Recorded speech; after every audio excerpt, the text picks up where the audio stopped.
ওকে, so basically last ক্লাসে আমরা memory ম্যানেজমেন্টের লাস্টে আমরা হচ্ছে যেগুলো দেখছিলাম সেগুলো যদি একটু জাস্ট ছোট করে একটু বলে যাই, যে অনেক সময় রেকর্ডিং দেখে অনেক হয়তো একটু কনফিউজ হবে যে মাঝখান থেকে পড়াচ্ছি কিনা। সো আমাদের আসলে লাস্ট ক্লাসে up until this page replacement অ্যালগরিদমের ফিফো পর্যন্ত কভার আপ করছিলাম, যদি আপনাদের মনে থাকে। তো আজকে আমরা আসলে এলআরইউ আর এই অপটিমাল এই দুইটা অ্যালগরিদম আসলে কিভাবে কাজ করে এগুলো নিয়ে আমরা আসলে কথা বলবো। তার আগের ক্লাস আমরা অলরেডি এই জিনিসগুলো দেখে আসছি। আর এটার একটা আমার কাছে যে ইয়েটা আছে, মানে আমি যে ক্লাস লেকচারটা আসলে লিখে আনছিলাম ওইটা খুব সম্ভবত একজন চাইছিলেন, সো আমি ওইটার একটা ছবি তুলে পিডিএফ করে I will give it to you all, so don't worry. আচ্ছা, সো আমরা একটু শুরু করি। সো লাস্ট ক্লাসে যে ফিফোটা পড়াইছিলাম মনে আছে জিনিসটা কিভাবে কাজ করে? কারো কি কোনো আইডিয়া, মানে জাস্ট একটু হালকা মাথায় আছে কিনা?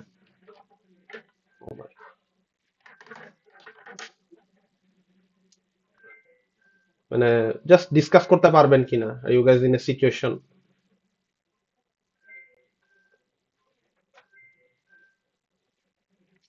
আচ্ছা, ঠিক আছে, নো প্রবলেম।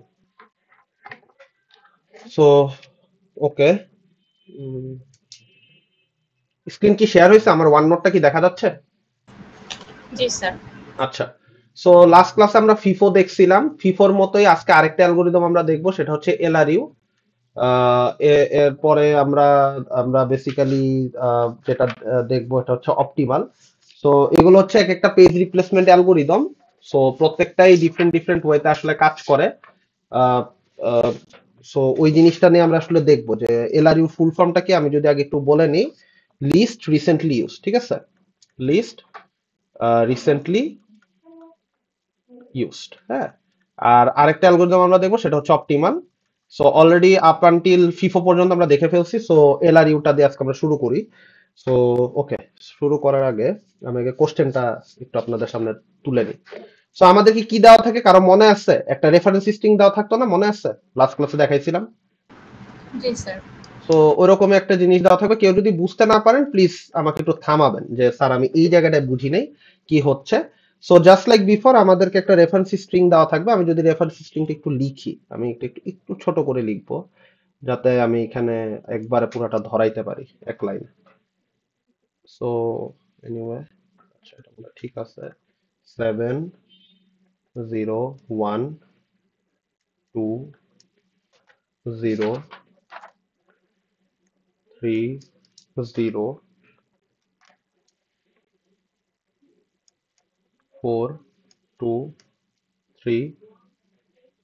0 3 2 1 2 0 1 7 0। আচ্ছা, 0 1 7 0 1, ওকে। সো আমাদেরকে এরকম একটা রেফারেন্স স্ট্রিং হচ্ছে দেওয়া থাকবে। আমরা হচ্ছে এটার উপরে পেজ রিপ্লেসমেন্ট অ্যালগরিদম চালায় page hit ratio, page fault ratio গুলো ক্যালকুলেট করি। সো আমি ফর্মুলাগুলো আরেকবার লিখবো। তো এইটা নিয়ে একটু কথা বলার আগে একটু আইডিয়া নেওয়া দেওয়া দরকার যে লিস্ট রিসেন্টলি ইউজ বলতে আসলে আমরা কি বুঝাচ্ছি। লিস্ট রিসেন্টলি ইউজ বলতে বুঝাচ্ছি যে আমি যদি একটু একটু নিচে লিখে আসি, এলআরইউর মেইন মোটিভেশন হচ্ছে যে we will replace the page will replace the page that that CPU demanded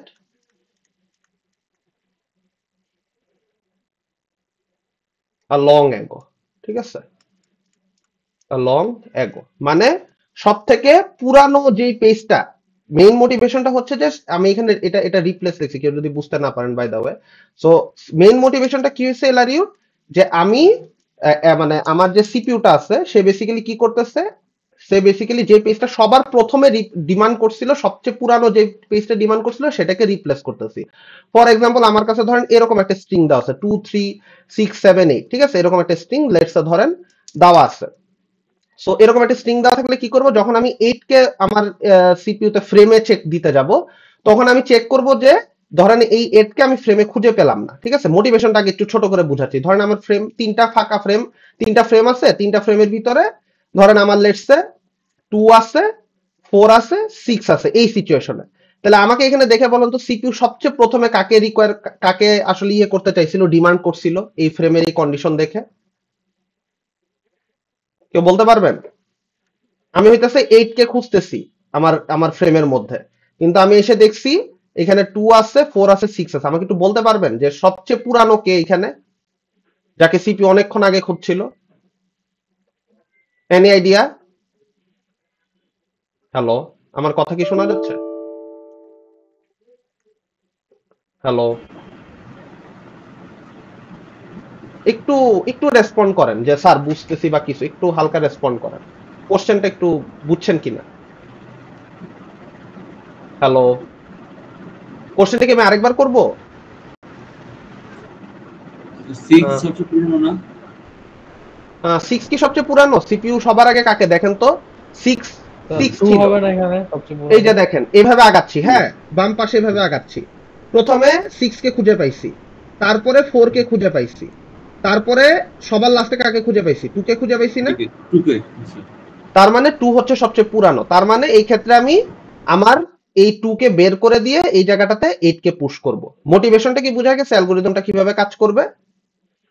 আচ্ছা, যদি বোঝা যায় থাকে তাহলে আমি আসলে অ্যালগরিদমটা একটু সিমুলেট করি, তাহলে মানে আপনাদের আরো ক্লিয়ার হবে যে আসলে how this thing actually working here. ঠিক আছে?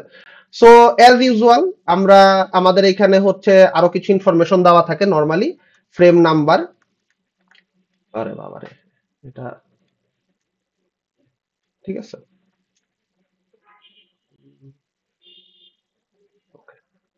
সো আমাদেরকে আরো একটা ইনফরমেশন দেওয়া থাকে, সেটা কি? সেটা হচ্ছে ফ্রেম নাম্বার।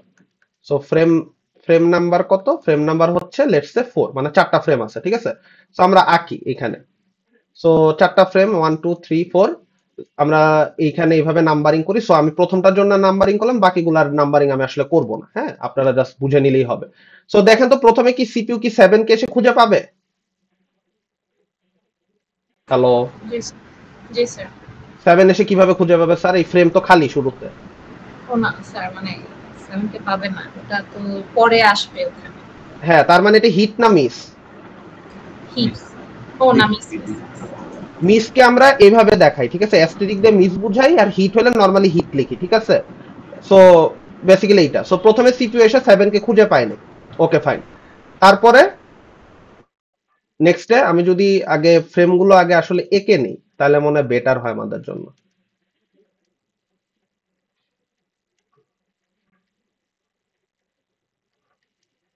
আচ্ছা, এই পর্যন্ত আমরা আঁকলাম। এরপর আমাকে দেখে বলেন তো 0 কে কি এসে সিপিইউ খুঁজে পাবে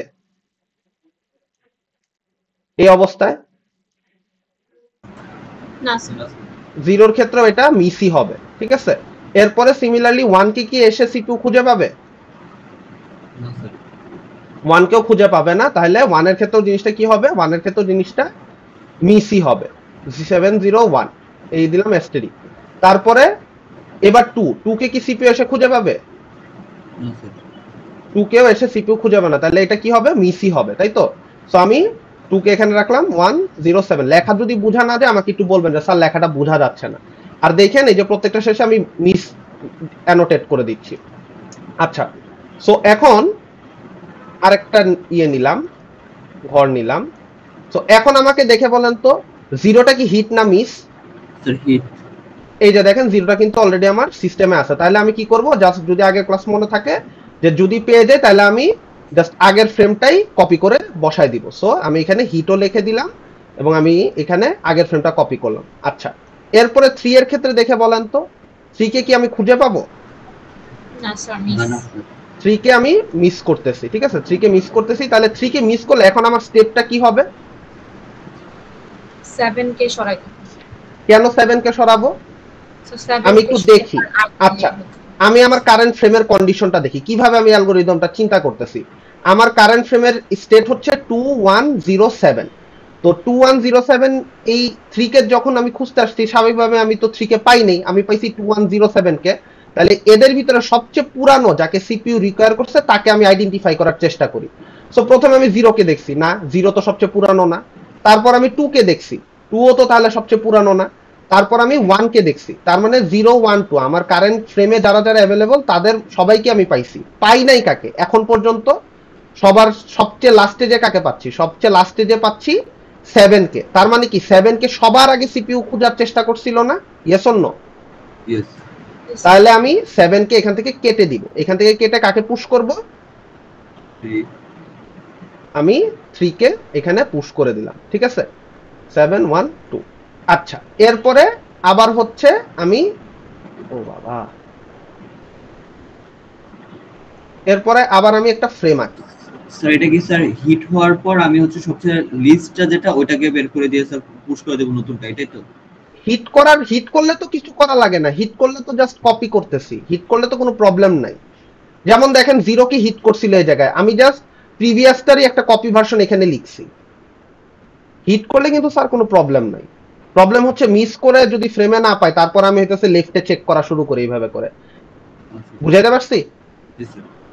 আপনি যদি দেখেন এই যে 3 এর ক্ষেত্রে যদি দেখেন, যখন 3 কে খুঁজতে আসছি 2107, এখানে কি 3 ছিল? 3 ছিল কি না? 2107 না স্যার, 3 ছিল না।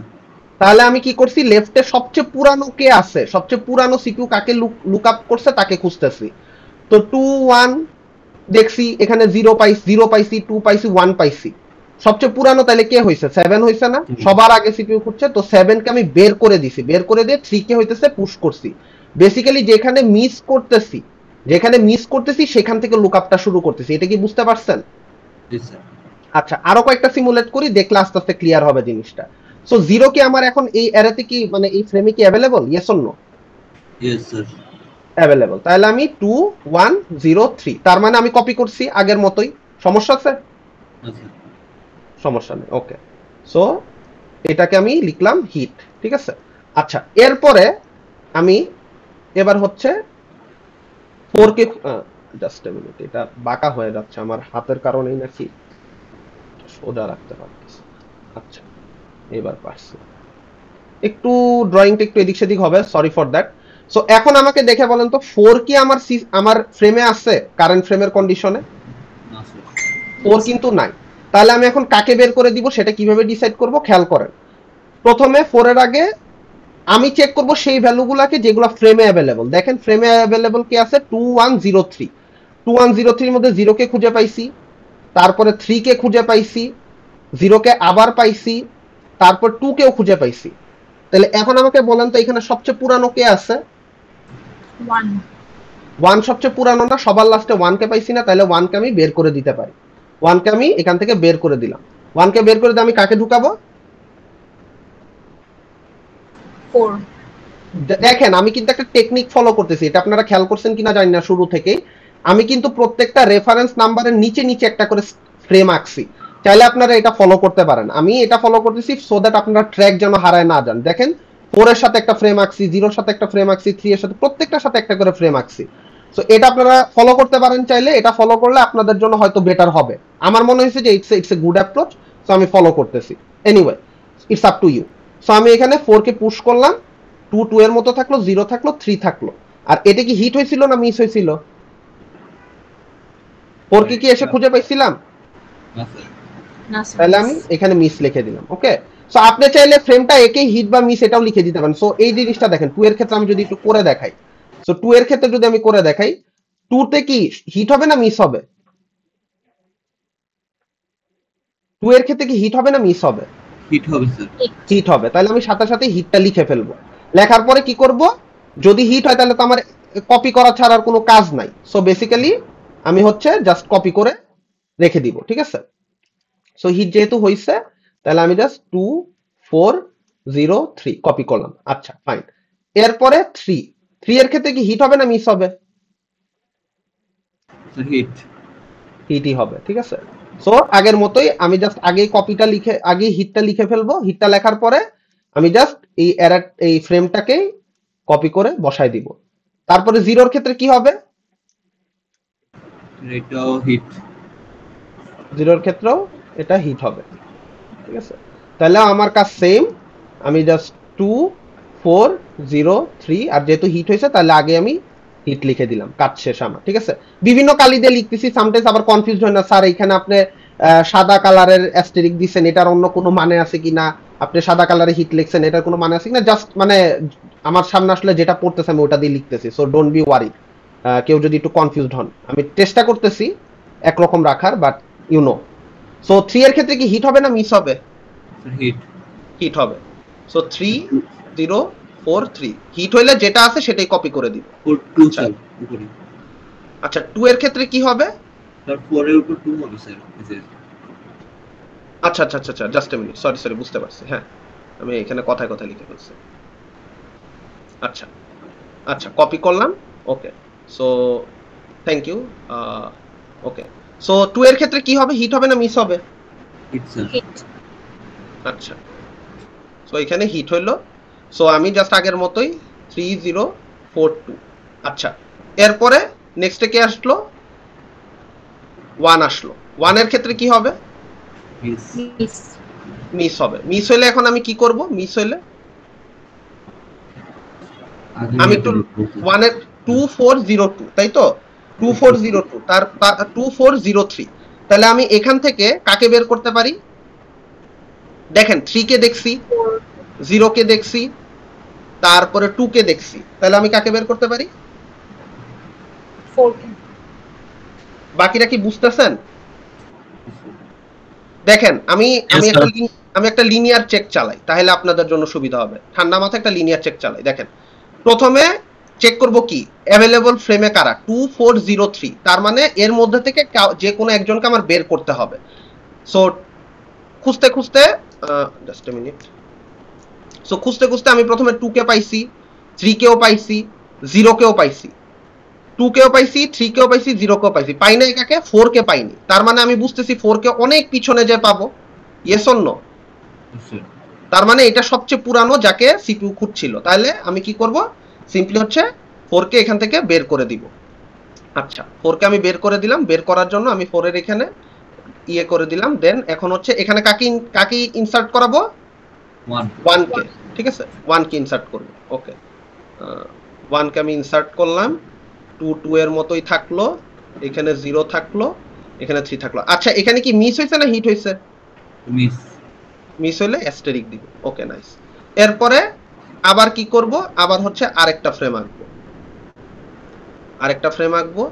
আচ্ছা এবার বলেন তো, এবার কি হিট হবে না মিস হবে? 2 তো হিট হবে হিট হিটই হবে, কারণ এই যে দেখেন এখানে 2 অলরেডি আছে, তাহলে 2 1 0 3। আচ্ছা এরপরে হিট 0 হিট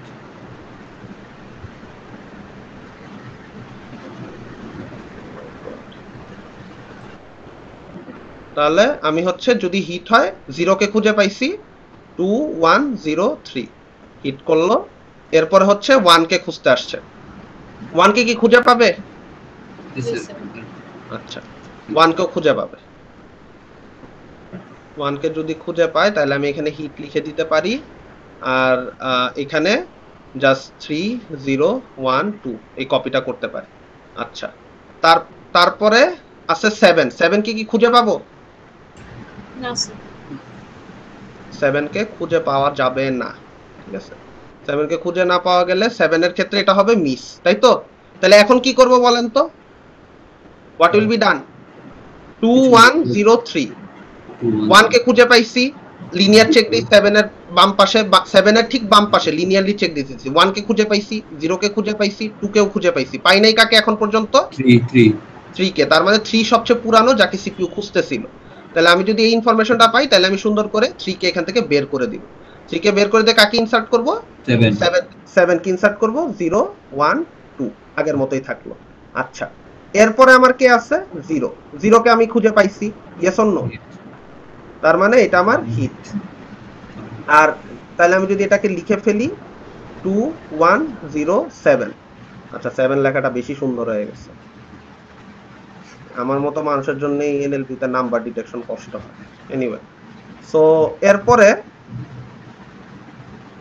1 কে কি আমি খুঁজে পাবো? Yes or no? স্যার 1 কে আমি খুঁজে পাবো। সো আমি জাস্ট কপি করে দিব 2 1 0 7, ঠিক আছে। সো আমি এখানে হিট লিখে দিলাম। সো এই পর্যন্ত হইতেছে আমাদের এলআরইউর সিমুলেশনটা। এইটা বুঝতে কারো কোনো প্রবলেম আছে নাকি, এটা আমাকে বলেন। হ্যালো, এটা বুঝছি কিনা? সো এটা যদি বুঝে থাকি তাহলে আমরা হইতেছে হিটের কাউন্ট আর মিসের কাউন্ট একটু বের করি।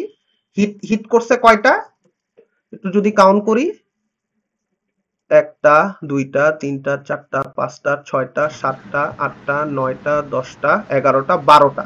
সো হিট আছে 12টা, ঠিক আছে।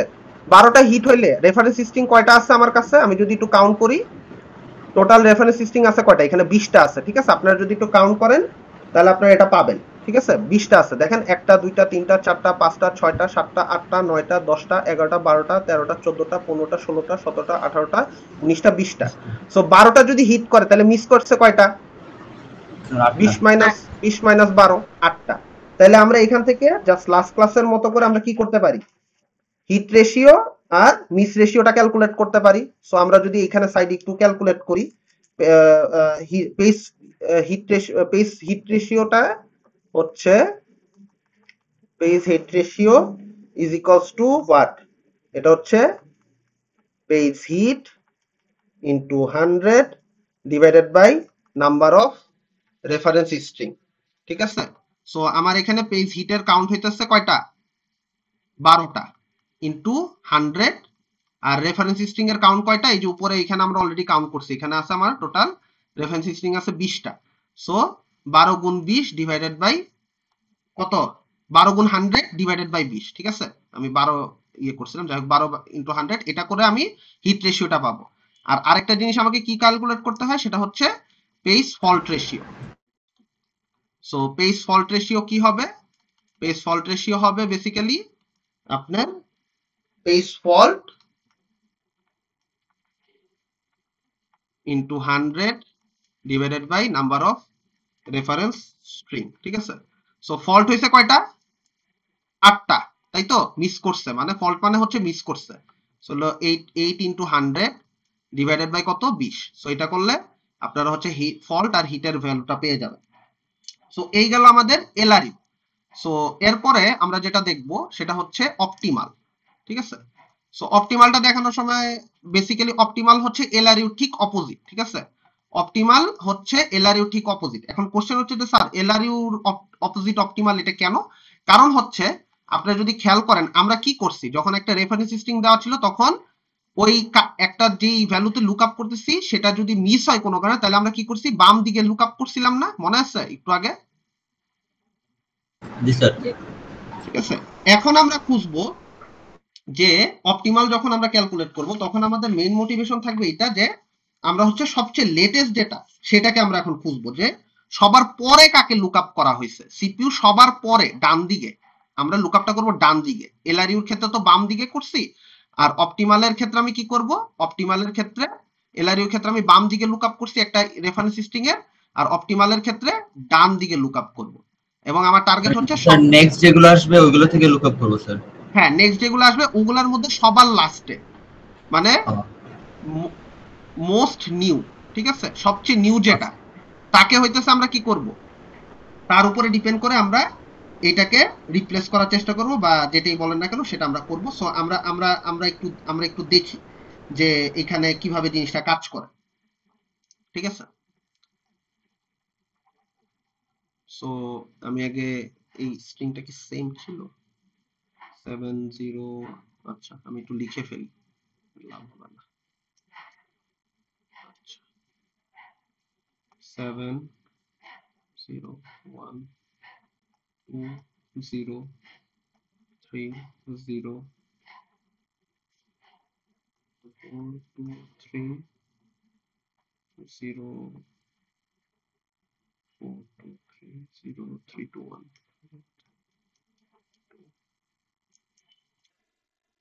0 3 2 1 2 0 1 2 0 1 7 0 1। আচ্ছা, সো ওকে, সো এই পর্যন্ত লিখলাম। সো এখন আমাদের এখানে কি অ্যালগরিদমিক্যালি কোনো চেঞ্জ আসবে?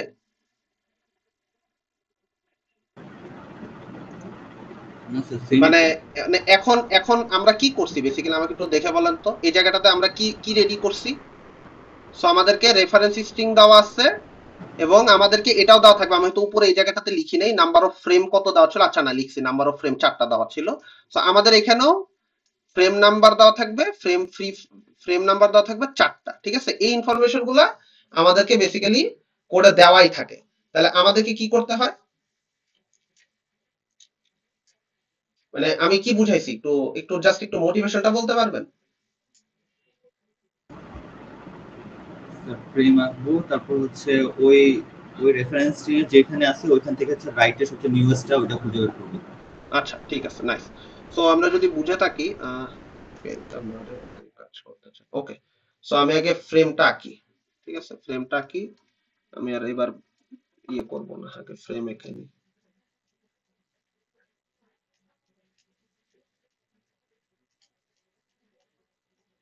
সো 4টা করে ফ্রেম দেওয়া আছে, আমি জাস্ট ফ্রেম গুলো জাস্ট ড্র করে নিচ্ছি।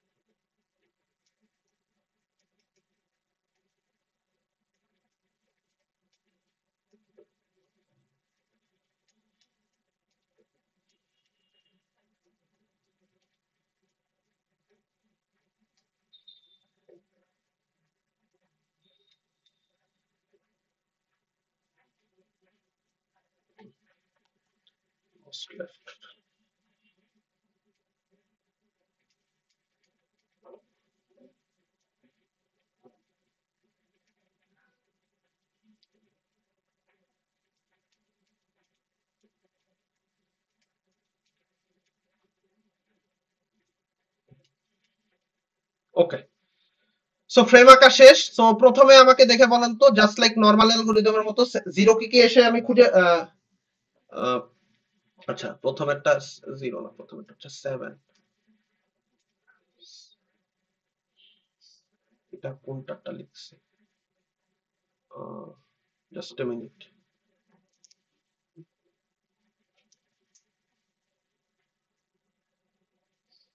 সেভেন জিরো ওয়ান, আচ্ছা এটা অন্য একটা। 7012030।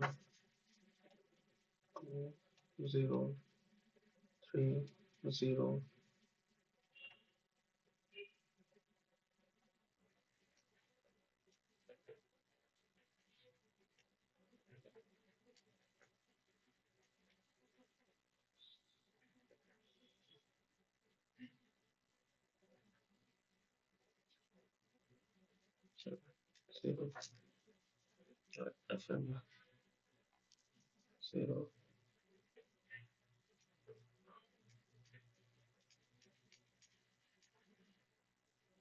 অলরাইট, সো এখন এখন আমাকে বলেন তো, শুরুতে এসে আমি কাকে খুঁজে শুরুতে এসে যখন সিপু লুক আপ করবে, সিপু আসলে কাকে খুঁজে পাবে? 7 কে 7 কে খুঁজে পাবে? না স্যার 1 কে পাবে। কি বলে? স্যার লেফট থেকে খুঁজে পাবে স্যার, কাউকে খুঁজে পাবে না স্যার, 7 যাবে আর কি।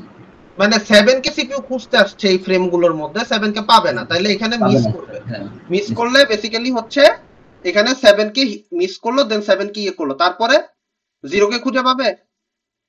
না স্যার। 0 কেও খুঁজে পাবে না। সো বেসিক্যালি এটা দেখেন আগেরটার মতোই, জাস্ট আগেরটারই রিপিটিটিভ ভার্সন। প্রথম 4টা ফ্রেম সবার ক্ষেত্রে রিপিটিটিভ। তারপরে 7 0 1, 1 কেও খুঁজে পাইনি, 1 এর ক্ষেত্রেও মিস হয়েছে। 2 কে কি খুঁজে পাবো? না স্যার। 2 কেও খুঁজে পাবো না, 2 এর ক্ষেত্রেও মিসই হবে, 7 0 1 2। এরপরে হচ্ছে দেখেন তো 0 কে খুঁজতে আসছে, 0 কে কি খুঁজে পাবো? Yes sir.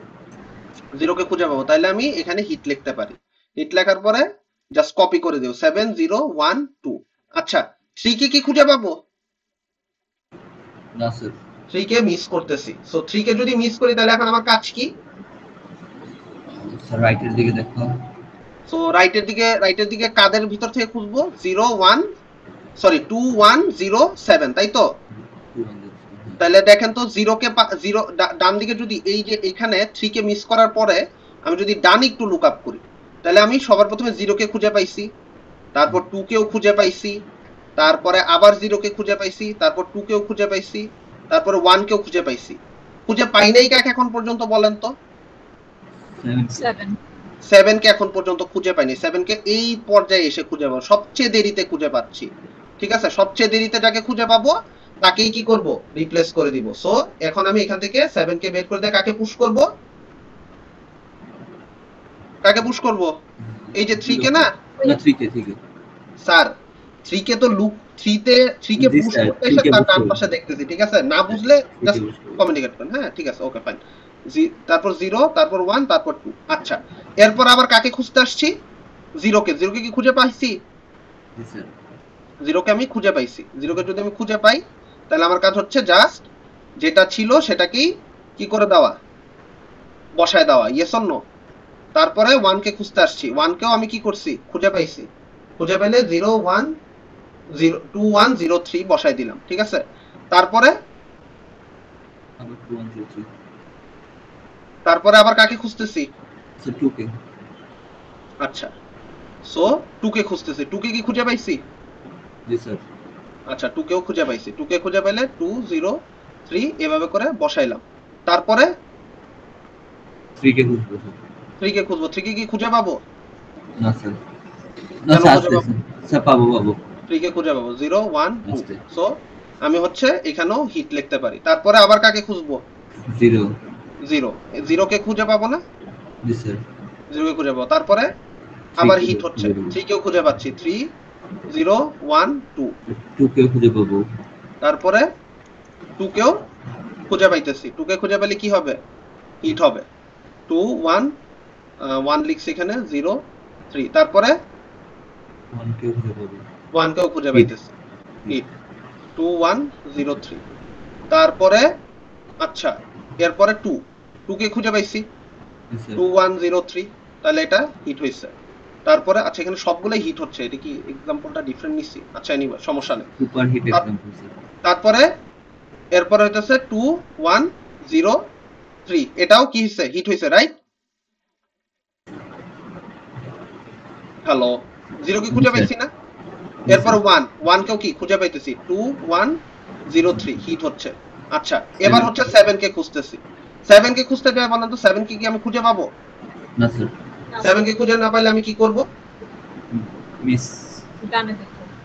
আচ্ছা, ডানে দেখতে যাই, দেখেন আমার ডানে আছে দুইটা ভ্যালু, 0 আর 1। তো এখন খেয়াল করেন তো, 2 আর 3 কি আর চেক করছে সিপিইউ? না 2 আর 3 যেহেতু সিপিইউ চেক করে নাই, তাহলে আমি কি করতে পারি? যেহেতু সিপিইউ আর এদেরকে দেখে নেই রেফারেন্স স্ট্রিং এ, তার মানে আমি চাইলে 2 অথবা 3 এর যে কোনো একজনকে বের করে দিতে পারি। জিনিসটা কি বুঝাইতে পারছি? খেয়াল করে দেখেন তো, ডানে কি 2 আর 3 কে সিপিইউ লুকআপ করছে? না স্যার যেহেতু লুকআপ করে নাই, পয়েন্টটা বুঝেন। সিপিইউ যেহেতু এই পার্টিকুলার রেফারেন্স স্ট্রিং এ লুকআপ করে নাই 2 আর 3 কে, স্পেশালি 2 আর 3 কে যেহেতু সিপিইউ লুকআপ করে নাই, তার মানে 2 আর 3 কে নিয়ে আমার আসলে ভাবার কোনো দরকার নেই এই স্টেজে। ঠিক আছে, তাহলে আমি কি করতে পারি? 2 আর 3 কে বেসিক্যালি কি করতে পারি? বের করে দিতে যে পারি কোনো 2 আর 3 থেকে যে কোনো একজনকে কি করতে পারি? 2 আর 3 থেকে যে কোনো একজনকে বেসিক্যালি বের করে দিতে পারি। ওকে, সো ওকে, সো আমি হইতাছে লেটস সে 3 কে বের করে দিলাম। 3 কে বের করে দিয়ে আমি 7 কে জায়গা দিলাম আগের মতোই 0 1 2। আর এরপরও কি হবে, 2 1 0 7। এটা তো হিটই হবে বোঝা যাচ্ছে, এটা তো মিস হইছে অলরেডি।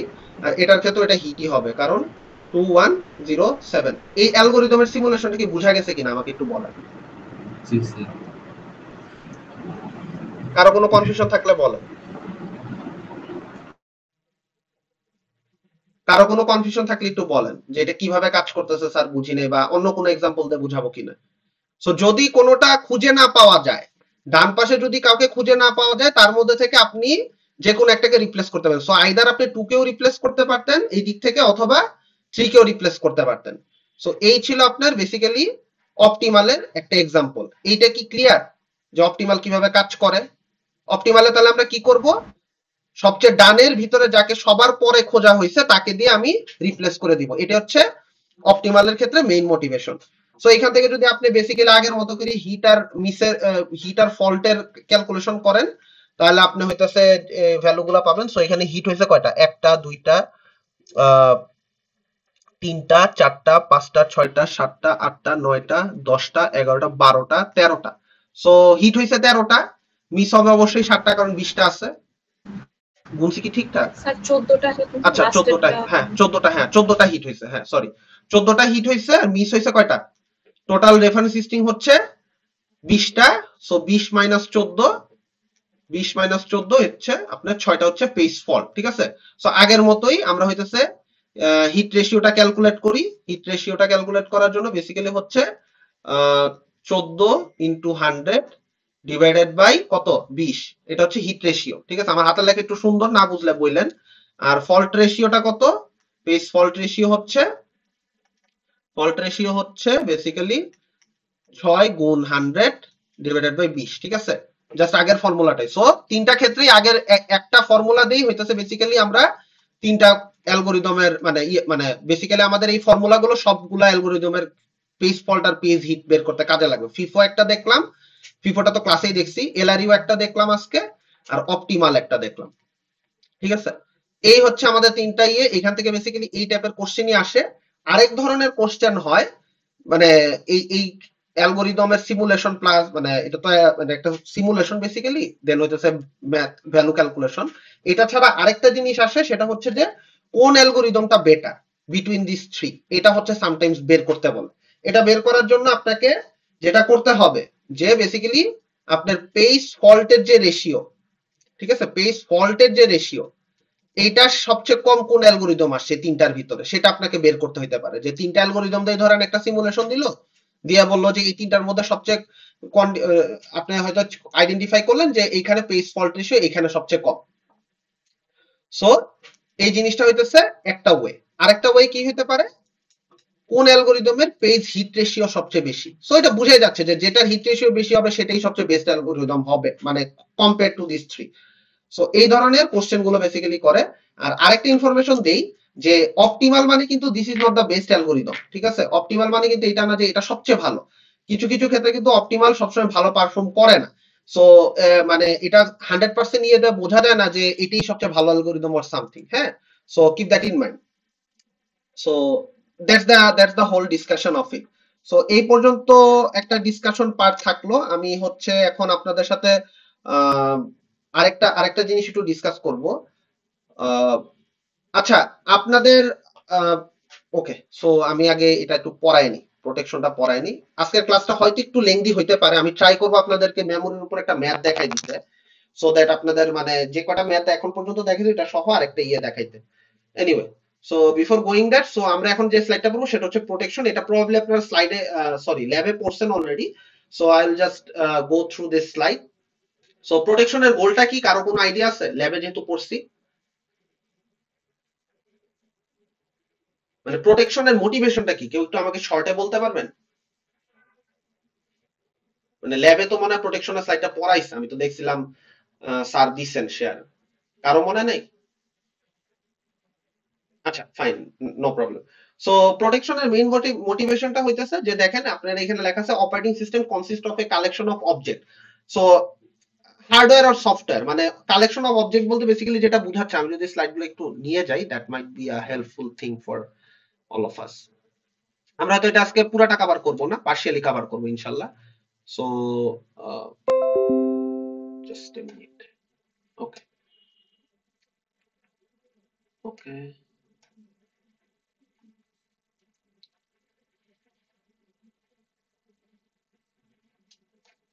এটা আমার আগে আনা উচিত ছিল। সরি ফর ইনকনভিনিয়েন্স, আমার অ্যাকচুয়ালি খেয়াল ছিল না এটা আনার ব্যাপারে, তাহলে আমাদের টাইমটা নষ্ট হতো না এখানে।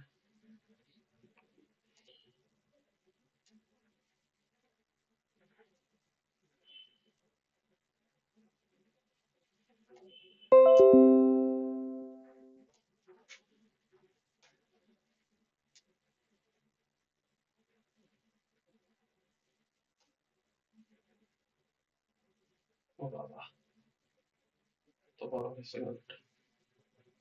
Anyway,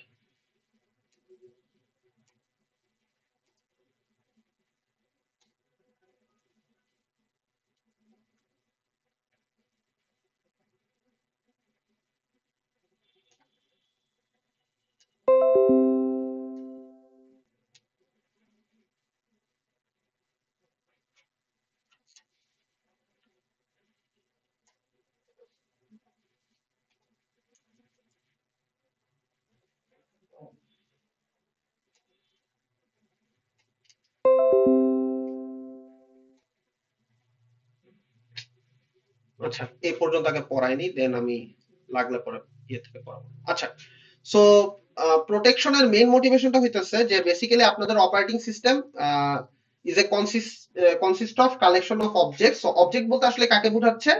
both hardware and software দুইটাকে, ঠিক আছে? যে আপনার মানে আপনার প্রোটেকশন জিনিসটা মেইন মোটিভেশনটা যেটা আমাদের জন্য জানা বা বোঝা জরুরি, যে আমি আসলে ঠিক কতটুকু কাজ একটা সিস্টেমের ভিতরে এক্সিকিউশন করতে দিব, ঠিক আছে? এখন কারণটা কি, মানে প্রোটেকশন দেওয়ার কারণটা কি? সেটার কারণ হচ্ছে যে আপনি যেন অ্যাজ এ ইউজার এমন কিছু করে না ফেলেন যেটা আসলে আপনার হার্ডওয়্যার বা সফটওয়্যারের জন্য ক্ষতিকারক কিছু হইতে পারে, ঠিক আছে? তো আপনি যাতে এই ধরনের কোনো কিছু না ঘটায় ফেলেন যেটা অ্যাকচুয়ালি আপনার হার্ডওয়্যার বা সফটওয়্যারকে এফেক্ট করে। আপনার এমন একটা অপারেশন এক্সিকিউট করতে দিচ্ছেন লেটস সে, যেটা আপনার হার্ডওয়্যারকে ড্যামেজ করে, ঠিক আছে? সো আপনি যাতে এমন কিছু করতে না পারেন, বা আপনার সিস্টেমের কোন একটা সফটওয়্যারকে সেটা ড্যামেজ করে। সো এই ধরনের জিনিসগুলো থেকে যাতে আপনার সিস্টেমটা প্রোটেক্টেড থাকে, এটাই হচ্ছে মেইন মোটিভেশন, যে অপারেটিং সিস্টেম যেটা করার চেষ্টা করে যে আপনার এই অবজেক্ট গুলোকে প্রোটেক্ট করার জন্য সার্টেন অ্যাক্সেস প্রিভিলেজ হইতেছে ইয়ে করে, মানে ডিফাইন করে দেয়। So each object has a unique name and are accessible through some defined set of operation. So object গুলো কি হইতে পারে? অবজেক্ট গুলোর মধ্যে হার্ডওয়্যার হইতে পারে, হার্ডওয়্যারের মধ্যে হইতে পারে লেটস আপনার CPU, GPU, RAM, HD, hard drive, secondary storage, এগুলো হচ্ছে হার্ডওয়্যারের অ্যাসপেক্টে। সফটওয়্যারের ক্ষেত্রে অপারেটিং সিস্টেমের নিজস্ব কিছু ইন্টারনাল সফটওয়্যার আছে যেগুলোর ভিতরে আপনার অনেক ধরনের কি বলে অপারেশন হয়, যেমন আইও অপারেশন হইতে পারে, দেন হইতেছে আপনার হইতেছে এক্সিকিউশনের বিভিন্ন ধরনের এক্সিকিউশন অপারেশন হইতে পারে। সো এগুলা কিন্তু সফটওয়্যার পার্টের ক্ষেত্রে আমি জাস্ট বলতেছি যে অবজেক্ট গুলো কি হইতে পারে। অবজেক্ট গুলো হার্ডওয়্যার হইতে পারে, অবজেক্ট গুলো সফটওয়্যার হইতে পারে। যে একটা আমরা দেখছি যে ফাইল সিস্টেম কি একটা part of the operating system, একটা সফটওয়্যার যে এটা কিভাবে কাজ করে। ফাইল সিস্টেম কিন্তু ওয়ার্ল্ডে কিন্তু বিভিন্ন ধরনের মানে ফাইল সিস্টেমের আছে, যেমন ZFS একটা ফাইল সিস্টেম আছে, ঠিক আছে? আমি জানি না আপনারা জানেন কিনা। সো এরকম কিন্তু বিভিন্ন ফাইল সিস্টেমের টেকনোলজি আছে যেগুলো হয়তো আপনার অপারেটিং সিস্টেমের ভিতরে ইনবিল্ট হিসেবে আসে, বা আর অনেক ধরনের সফটওয়্যারই থাকতে পারে একটা সিস্টেমের ভিতরে। ধরেন আপনার ইনস্টল সফটওয়্যারও কিন্তু একটা এক টাইপ অফ অবজেক্ট, এভাবে যদি চিন্তা করি। সো অবজেক্টের কনসেপ্টটা কি ক্লিয়ার কিনা আমাকে একটু বলেন। অবজেক্ট বলতে মানে ট্রিপল অনের অবজেক্টের কথাই কিন্তু আমরা নাই, জাস্ট ইন কেস। মানে অবজেক্ট কি, আমরা কোন কি অ্যাসপেক্টে অবজেক্ট নিয়ে কথা বলতেছি, এই জিনিসটাকে আমি বুঝাইতে পারছি কিনা? হ্যালো, আমার কথা শোনা যাচ্ছে স্যার? Yes, sir. আচ্ছা, মানে অবজেক্ট কি সেটা বোঝা যাচ্ছে নিয়াজ? মোটামুটি বুঝছি বুঝি নাই স্যার। স্যার, মোটামুটি বুঝছি। মানে অবজেক্ট জিনিসটা কি হবে সিম্পলি বলেন। মানে ধরেন আপনাকে আমি অবজেক্ট বলতেছি, অপারেটিং সিস্টেমের অ্যাসপেক্টে অবজেক্ট বলতেছি। একটা হচ্ছে হার্ডওয়্যার টাইপের অবজেক্ট। হার্ডওয়্যার টাইপের অবজেক্ট গুলা কি কি হবে আমাকে একটু বলেন তো নিয়াজ। এই যে সিপিইউ, স্যার, এই যে সিপিইউ, জিপিইউ, র্যাম, এগুলা এসডিডি, হার্ড ড্রাইভ, এসএসডি, এগুলো হচ্ছে আমার হার্ডওয়্যার টাইপের অবজেক্ট। সফটওয়্যার টাইপের অবজেক্ট কি হবে? সফটওয়্যার টাইপের অবজেক্ট হইতে পারে লেটস আপনার হইতেছে ফর এক্সাম্পল হইতেছে একটা ফাইল সিস্টেম, একটা পার্টিকুলার পার্ট। ফাইল সিস্টেম কি একটা সফটওয়্যার না? Yes or no? File system যেভাবে কাজ করে এটা একটা পিস অফ সফটওয়্যার না? Yes sir. Yes sir, Niaz বুঝতে পারতেছি? Yes sir. মানে আমরা সফটওয়্যার গুলাকেও কি কি বলতেছি, অবজেক্ট হিসেবে রেফার করতেছি। আমাদের মেইন মোটিভেশন কি, দুই টাইপের যে অবজেক্ট আছে এগুলোকে সার্টেন লেভেল অফ প্রোটেকশন দেওয়া, যাতে এগুলার কোনোভাবে হ্যাম্পার না হয়, বা এগুলো কোনোভাবে হার্ম না হয়, বা এটার কোনোভাবে ক্ষতি না হয়। সো ওইটার জন্য আমরা কি করতেছি, each object has a unique name and are accessible through some defined set of operation. So প্রত্যেকটা অবজেক্টেরই নেম আছে, যেমন আমি কিছুটা দেখাইলাম, and are accessible through some defined set of operation. মানে কিছু নির্দিষ্ট অপারেশনের থ্রুতেই শুধুমাত্র তাদেরকে অ্যাক্সেস করা যায়, এর বাইরে অন্য কোনো ইনস্ট্রাকশনের থ্রুতে তাদেরকে আমি অ্যাক্সেস করতে পারবো না। For example CPU K access করার জন্য যেই সেট অফ ইনস্ট্রাকশন লাগে, একই টাইপের ইনস্ট্রাকশন দিয়ে কি আমরা জিপিইউ কে অ্যাক্সেস করতে পারবো? তা কিন্তু পারবো না। Same goes for the RAM, মানে প্রত্যেককে অ্যাক্সেস করার জন্য আমরা different set of instruction set already OS কি করে আমাকে প্রোভাইড করে দেয়। Set policies to ensure authorized access of objects within the computer system. So আমরা বেসিক্যালি কি করতেছি, যে আমরা হচ্ছে যে কিছু পলিসি বলতে কি বোঝাচ্ছে, পলিসি জিনিসটা কি বোঝায়, যে কিছু রুলস, আমরা কিছু রুলস হচ্ছে বেসিক্যালি ডিফাইন করে দিচ্ছি, যে রুলস গুলো আমাকে কি করবে, that will help us to authorize maintain the authorized access to this object. So আপনি যদি এই পলিসি না মানেন, ধরেন আপনি সিপিইউ কে অ্যাক্সেস করার জন্য কিছু পলিসি আমি দিয়ে দিলাম যে সিপিইউ কে অ্যাক্সেস করতে গেলে লেটস সে কথার কথা এই মানে ধরেন let's say RAM K access করতে গেলে ধরেন আমি বললাম যে র‍্যাম হচ্ছে একটা পার্টিকুলার কে অ্যাক্সেস করবে আগে সেটা ডিফাইন করি। ইউজারই ধরেন আপনার কাছে 100 জিবি র‍্যামের একটা সিস্টেম আছে, ঠিক আছে? তো এই সিস্টেমটা হচ্ছে আপনাদের 5 জন বন্ধুর ভিতরে এই কম্পিউটারটা শেয়ার করা হয়েছে। প্রত্যেক বন্ধু হইতেছে 20 জিবি করে র‍্যামের অ্যাক্সেস পায়। বুঝছেন পয়েন্টটা? বুঝছেন? সো আমি কি করতেছি, পলিসি সেট করে দিচ্ছি যে যেহেতু এই পিসিটা এই মুহূর্তে 100 জিবি র‍্যাম হোল্ড করতেছে এবং এইটা 5 জন ইউজারের ভিতরে ডিস্ট্রিবিউট করা 5 পিপল। সো আমি কি করব, প্রত্যেককে রেস্ট্রিক্টেড ভাবে 5 পিপলের প্রত্যেককে রেস্ট্রিক্টেড ভাবে 20 জিবির বেশি কি করতে দিব না, র‍্যামের অ্যাক্সেস করতে দিব না। সো যেটা হবে যে ধরেন আমার যদি এরকম একটা মেমোরি দেখতে এরকম হয়, সো আমি যদি এটাকে 5টা ভাগে ভাগ করি, সো এটা হইতেছে আপনার ফ্রেন্ড 1 অ্যাক্সেস করতেছে, এটা ফ্রেন্ড 2 অ্যাক্সেস করতেছে, এটা ফ্রেন্ড 3, এটা ফ্রেন্ড 4, এটা ফ্রেন্ড 5, ঠিক আছে? ফ্রেম বুঝে না, ফ্রেন্ড, হ্যাঁ? 5 জন বন্ধু আপনারা এই 100 জিবি র‍্যামের পিসিটা ইউজ করতেছেন, প্রত্যেককে 20 জিবি করে স্পেস মানে 20 জিবি করে র‍্যামের অ্যালোকেশন দেওয়া হয়েছে। সো আমি এমন ভাবে পলিসি সেট করব এবং এমন ভাবে এটাকে প্রোটেক্ট করব যাতে ফ্রেন্ড 2 যায় কোনোভাবে ফ্রেন্ড 1 এর র‍্যামের অ্যাক্সেস নিতে না পারে, ফ্রেন্ড 3 যায় যেন ফ্রেন্ড 4 এর র‍্যামের অ্যাক্সেস নিতে না পারে, বা কেউ যেন কারো অ্যাক্সেস প্রিভিলেজ যেন ইন্টারাপ্ট করতে না পারে, যে একজন আরেকজনের জায়গায় যে দখল চালাবে যে আমার র‍্যাম বেশি দরকার, আমি যে এখন হইতেছে আমার বন্ধুর যে অ্যালোকেশন আছে সেটা ইউজ করব। No, we don't want this thing to happen. So আমরা হচ্ছে এইখান থেকে প্রোটেকশনের মেইন মোটিভেশনটা আসলে একটু ডিসকাস করলাম, বা প্রোটেকশনের অবজারভেশনটা ডিসকাস করলাম। এই ব্যাপারটা কি clear? Yes or no sir? আচ্ছা, ধরে নিচ্ছি ক্লিয়ার। না হলে একটু বললেন যে স্যার বুঝতেছি না, তাহলে আমি আরেকবার বুঝাবো। মানে আপনি যদি বলেন যে স্যার বুঝিনি, তাহলে আমি আরেকবার বুঝাবো, বাট যদি না বলেন কিছু দেন ইটস ডিফিকাল্ট। হ্যাঁ, so principle of least privilege, programs, users and system should be given just enough privilege to perform their task. এই লাইনটা খুব ইম্পর্টেন্ট, ঠিক আছে? যে প্রোগ্রামস মানে আমার সিস্টেমে যে প্রোগ্রামস গুলো আছে এবং ইউজার্স মানে ধরেন আপনারা ওই যে 5 জন বন্ধুর যে কথা বললাম 5 পিপল, হ্যাঁ 5 পিপল আছে, বিভিন্ন প্রোগ্রামস আছে, হ্যাঁ প্রোগ্রামস আছে, 5 পিপল আছে, একটা কম্পিউটারে নরমালি যা যা থাকে, এন্ড সিস্টেমেরও কিছু কাজ থাকে, ঠিক আছে? ওএস এর নিজস্ব কিছু কাজ থাকে। Should be given just enough privilege, just enough মানে যতটুকু তার মানে প্রিভিলেজ দরকার ঠিক ততটুকুই তাকে কি করা হবে, অ্যাক্সেস যেন দেওয়া হয়, তার বেশি যেন দেওয়া না হয়। ফর এক্সাম্পল এই যে 5 জন বন্ধুর যে এক্সাম্পল বলছি, তাকে আগেই বলে দেওয়া হয়েছে তোমাকে প্রত্যেককে 20 জিবি করে র‍্যাম অ্যালোকেট দেওয়া হবে।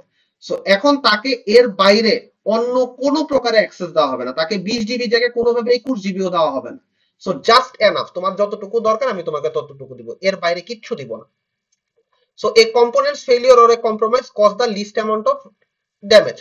So basically কি বুঝাইতেছে যে কম্পোনেন্ট যদি ফেল করে কোনো কারণে, আমরা যেটা দেখলাম যে হার্ডওয়্যার কি হতে পারে, যে আপনি যদি উল্টাপাল্টা ভাবে অ্যাক্সেস করার ট্রাই করেন বা কোনো যদি একটা মানে কি বলে এটা, যে কোনোভাবে যদি কোনো একটা এমন একটা কমান্ড দেন যেটার কারণে হইতেছে যে হার্ডওয়্যার উপর একটা নেগেটিভ ইম্প্যাক্ট তৈরি হয়, যে যেটার কারণে হার্ডওয়্যারটা কি হয়, ক্ষতিগ্রস্ত হয়, সেটাও কিন্তু আমরা চাই না। সো দ্যাটস ওয়াই আমরা এনশিওর করার চেষ্টা করি যাতে ফেলিওরও যদি হয় কোনো কারণে, বা কোনো কারণে যদি হার্ডওয়্যারটা আমার প্রপারলি, যদি কোনো একটা সফটওয়্যার বা হার্ডওয়্যার কম্পোনেন্ট যদি প্রপারলি আমাকে তার আমার যে ডিজায়ার সেটা যদি পূরণ না করতে পারে, তাতেও জন্য আমার লিস্ট অ্যামাউন্ট অফ ড্যামেজ হয়। সো এটা হইতেই পারে যে ধরেন লেটস সে এই যে 20 জিবি যে ইউজ করতেছে, সে এসে ট্রাই করলো যে 25 জিবি ইউজ করতে, সে কোনোভাবে কিছু একটা বাইপাস করে ট্রাই করছে এটা ইউজ করার। সো এটা যদি করতেও যায়, স্টিল যেন আমার হার্ডওয়্যারটা খুব বাজেভাবে ইফেক্টেড না হয়, বা আপনার আরেক বন্ধু যার স্পেস আপনি আসলে এই জায়গাটা ইউজ করতে দিতেন, ফর এক্সাম্পল আমি একটা লাইভ সিনারিও দিয়ে বুঝাই, যে ধরেন আপনার এই যে 5 জন ফ্রেন্ড মিলে প্রত্যেকে 20 জিবি করে র‍্যাম দেওয়া আছে। তো সো ধরেন ফ্রেন্ড 2 যে ফ্রেন্ড 1 এর এই স্পেসে অ্যাক্সেস করার ট্রাই করতেছে। সো এতে যেন আপনার খুব বড় ধরনের ক্ষতি না হয়ে যায়, যে ধরেন আপনার ফ্রেন্ড 1 অনেক বাজেভাবে এফেক্টেড হয়েছে, তার হয়তো অনেক ইম্পর্টেন্ট কিছু কাজ চলতেছিল, এটা যেন ইফেক্টেড না হয়। এবং hardware at the same time মানে প্রোগ্রাম তো অবশ্যই, যে আপনার ফ্রেন্ড হয়তো এই 20 জিবি স্পেসে, ফ্রেন্ড 1 হয়তো 20 জিবি র‍্যামের স্পেসে সে হইতেছে কোন একটা খুব জটিল একটা প্রোগ্রামিং প্রবলেম সলভ করতেছিল, তার এই 20 জিবি দরকার। এখন ফ্রেন্ড 2 কি করছে, তার 20 জিবি শেষ হয়ে গেছে দেখে ফ্রেন্ড 1 এর কাছে দৌড় মারছে যে ভাই আমাকে দাও স্পেস। বাট এটা করতে যায় যেটা হইছে যে সে বেসিক্যালি তার ফ্রেন্ড 1 এর এখানে ইন্টারাপ্ট করার চেষ্টা করতেছে, যেটা হইতে পারে যে তার আসলে কি হবে, তার বেসিক্যালি এই জায়গাটায় অ্যাক্সেস যদি করতেও পারে তাহলে হইতেছে আপনার ফ্রেন্ড ওয়ানের যে রানিং যে টাস্ক আছে সেটা ক্ষতিগ্রস্ত হওয়ার চান্স থাকে, ঠিক আছে, এটা হ্যাম্পার হওয়ার চান্স থাকে, অথবা হার্ডওয়্যারেরও কোনো একটা ক্ষতি হইতে পারে, নোবডি নোস, ঠিক আছে। সো ওইটা যাতে সবচেয়ে কম পরিমাণে হয় সেটাই হইতেছে জাস্ট মেক শিওর করা যে যতটুকু দরকার অতটুকু দিব অ্যাক্সেস, যাতে বড় ধরনের কোনো ড্যামেজ বা ক্ষতির কারণ না হয়। যে ধরেন এরকম একটা সিনারিও যে আপনি এখানে 20 জিবির ভিতরে এমন একটা ঘটনা ঘটাচ্ছেন যেটার কারণে আসলে কি হবে, যে ধরেন আপনার এই পার্টে খুব বড় ধরনের কোনো একটা হার্ডওয়্যার ড্যামেজ হওয়ার চান্স আছে। তো আপনাকে যদি আসলে আপনার বন্ধুর 20 জিবি তো অ্যাক্সেস দেওয়া যায় কোনোভাবে, বা বাই চান্স বাইপাস করে নিয়ে ফেলেন অ্যাক্সিডেন্টালি, তাহলে আপনি আপনার এই ফ্রেন্ডের 20 জিবি তো কোনো একটা হ্যাম্পার বা কোনো একটা হ্যাজার্ডাস কোনো একটা ঘটনা ঘটানোর ট্রাই করবেন। সো সেটা যেন না হয়, ড্যামেজ যদি হয়ও সেটা যেন কম হয়, এটাই হইতেছে মেইন মোটিভেশন, ঠিক আছে। সো এই এই জিনিসগুলো যদি বুঝি, এখন আমরা দেখবো মেকানিজম ভার্সেস পলিসি। মেকানিজম কি? Mechanism is what is built into the OS for its protection. Policies কি? Defines what states are allowed আর not allowed for a given system. So policy জিনিসটা আগে আসে, ঠিক আছে। পলিসি জিনিসটা হচ্ছে comes first, policy comes first, ঠিক আছে। পলিসি কামস ফার্স্ট বলতে কি বুঝাচ্ছি, যে ধরেন আপনাদের যে ইউনিভার্সিটি যে একাডেমিক কারিকুলাম, এটা কি একটা পলিসি না? বিভিন্ন ধরনের যে আমরা হচ্ছে অ্যাটেন্ডেন্সের পলিসি বানাইছি, ঠিক আছে, লেটস আমরা অ্যাটেন্ডেন্স পলিসি নিয়ে আসছি, তারপরে হচ্ছে গ্রেডিং পলিসি আছে, আমাদের বিভিন্ন ধরনের পলিসি আছে, তাই না? Yes or no? Hello sir, আমার কথা শোনা যায়? জি sir. So Yes, sir. Grading policy আছে, অ্যাটেন্ডেন্স পলিসি আছে, এরকম বিভিন্ন পলিসি আছে। এখন এই পলিসিগুলো কিভাবে ইমপ্লিকেশন হবে, কিভাবে ইমপ্লিমেন্টেশন লেভেলে যাবে, সেইটা কিন্তু হচ্ছে আমাদের পলিসি যখন আমরা অ্যাপ্লাই করার জন্য বিভিন্ন অ্যাপ্রোচ বের করি, একটা পার্টিকুলার এক বা একাধিক পার্টিকুলার পলিসি অ্যাপ্লাই করার জন্য যে টেকনিকটা আমি ফলো করি, এই পলিসিটা অ্যাপ্লাই করার জন্য যে টেকনিকটা আমি ফলো করি, সেই জিনিসটাকে আমরা কি ডাকি? সেই জিনিসটাকে ডাকি আমরা মেকানিজম, ঠিক আছে, সেই জিনিসটাকে ডাকি আমরা মেকানিজম। সো মেকানিজম গ্রেডিং পলিসির ক্ষেত্রে যদি ফর এক্সাম্পল একটু কথা বলি, যে আমরা বলছি যে একটা পলিসি কি হইতেছে আমাদের, লেটস ধরেন আমাদের ফর এক্সাম্পল কথার কথা বলতেছি, যে আমাদের ধরেন একটা এক্সওয়াইজেড একটা যে কোনো একটা ইউনিভার্সিটিতে গ্রেডিং পলিসি হচ্ছে এফ অথবা পাস, ঠিক আছে, হয় ফেল করবে একটা পার্টিকুলার কোর্সে, হয় ফেল করবে নাহলে পাস করবে, এটা হচ্ছে পলিসি। এর মাঝামাঝি এর বাইরে কোনো গ্রেডিং নাই। তাহলে এখন ফেল করার জন্য মেকানিজমটা তাহলে কি হবে? ফেল করার জন্য মেকানিজম হবে সে হয়তো 0 থেকে 50 এর ভিতর একটা মার্ক পাইছে, এটা হচ্ছে একটা মেকানিজম, বুঝছেন, এটা হচ্ছে মেকানিজম। এরপরে পাস করার মেকানিজম কি? সে হয়তো 51 থেকে 100 এর ভিতর একটা মার্ক পাইছে, ঠিক আছে। সো আমি কি করলাম, প্রথমে আমি বলে দিলাম আমি পলিসি ডিফাইন করলাম কি, যে একটা XYZ ইনস্টিটিউশনে হয় স্টুডেন্টরা পাস করে নাহলে স্টুডেন্টরা ফেল করে। তো পাস এবং ফেল করার পলিসি আমি কি বলে দিলাম, যে পলিসি আমার দুইটা, হয় তুমি পাস করবে নাহলে তুমি ফেল করবা।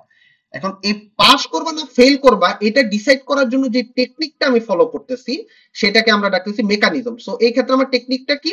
এক্ষেত্রে আমার টেকনিকটা হচ্ছে ওই স্টুডেন্ট যদি কোন একটা স্টুডেন্ট যদি 0 থেকে 50 এর মধ্যে একটা স্কোর করে তাহলে আমি তাকে ফেল বলবো, আর এই স্টুডেন্টটা যদি 51 থেকে 100 এর ভিতরে একটা স্কোর করে তাহলে আমি তাকে পাস বলবো। সো পলিসি এবং মেকানিজমের ডিফারেন্সটা কি বোঝা গেছে? Policy is what is defined and mechanism is what we do in order to address the policies. এটা হচ্ছে মেইনলি পলিসি এবং মেকানিজমের মেইন মানে ডিসকাশনটা। এটা কি বুঝাইতে পারছি?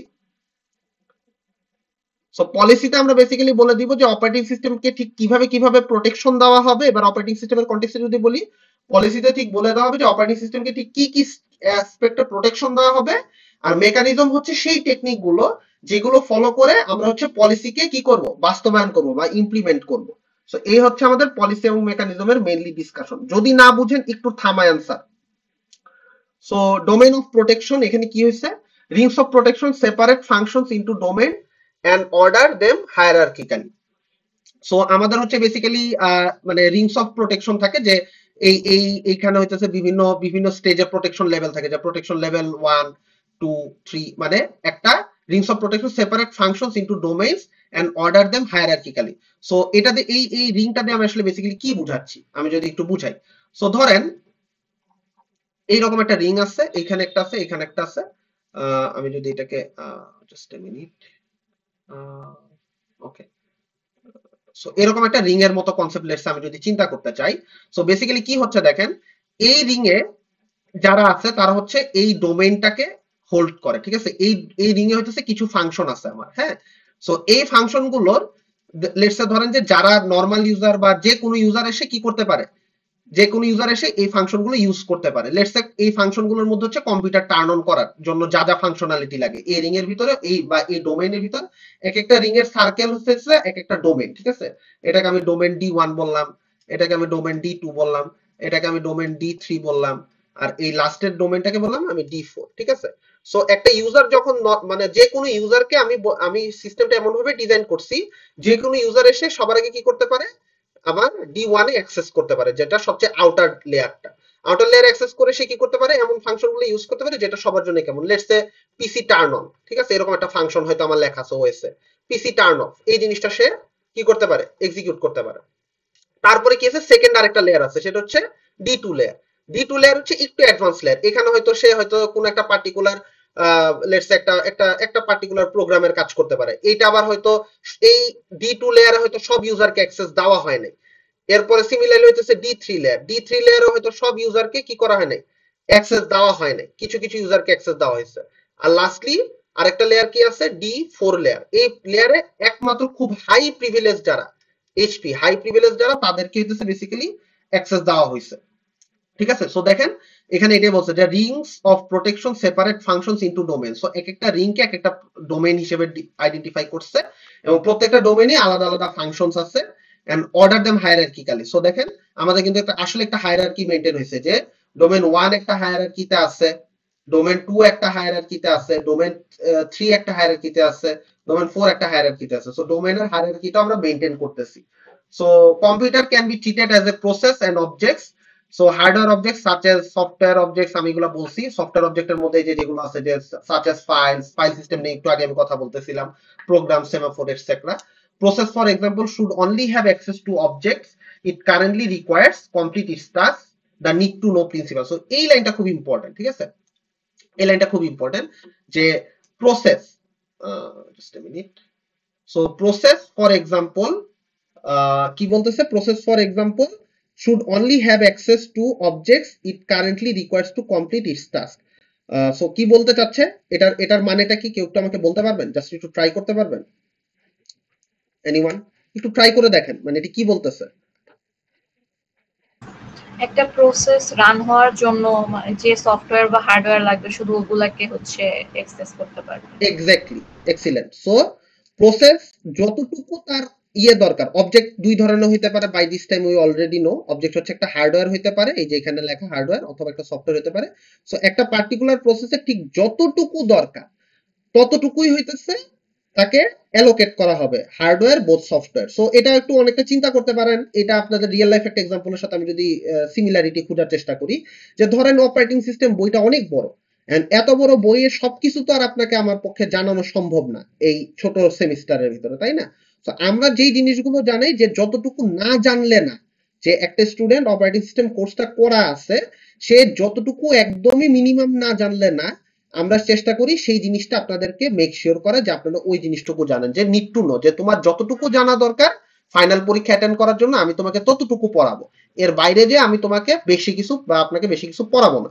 তো এটাই হচ্ছে নিড টু নো প্রিন্সিপাল। এটা কি কারো কোনো কোশ্চেন আছে যে sir what is the need to know principle? আচ্ছা, যদি না থাকে তাহলে I am moving forward. Implementation can be via process operating in a protection domain. So ইমপ্লিমেন্টেশনটা কি বলতেছে, implementation can be via process operating in a protection domain. So আমি হইতেছে এই যে ডোমেইন যেটা দেখাইলাম সেটার মধ্যে পার্টিকুলার ডোমেইনে যে আমি হইতেছে এটার ইমপ্লিমেন্টেশনটা এক্সিকিউট করব, যে একটা পার্টিকুলার ডোমেইনের ঠিক কতটুকু ফাংশনের অ্যাক্সেসিবিলিটি একটা প্রসেসকে দেওয়া হবে।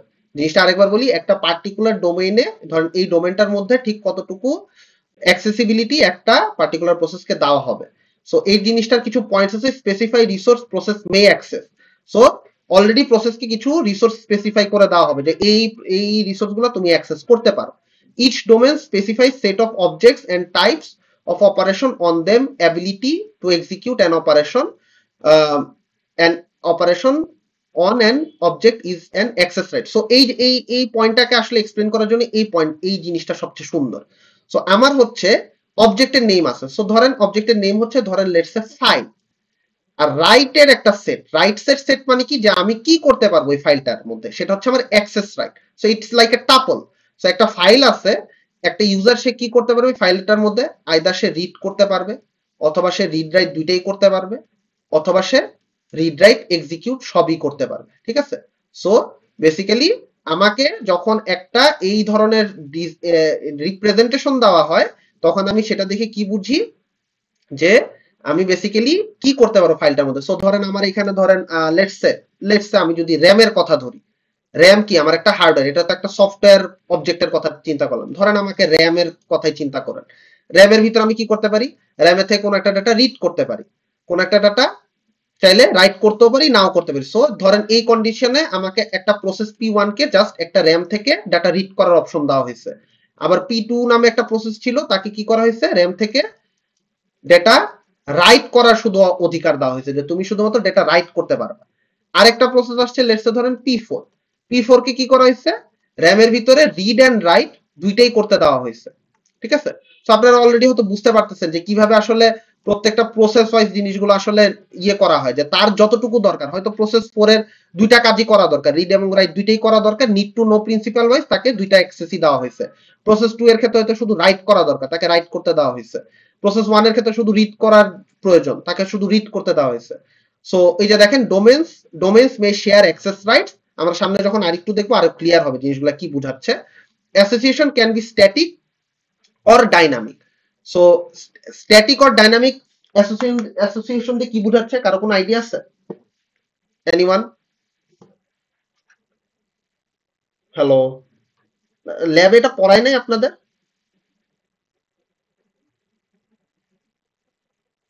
হ্যালো স্যার, আপনারা কি আছেন, আমার কথা শুনতেছেন?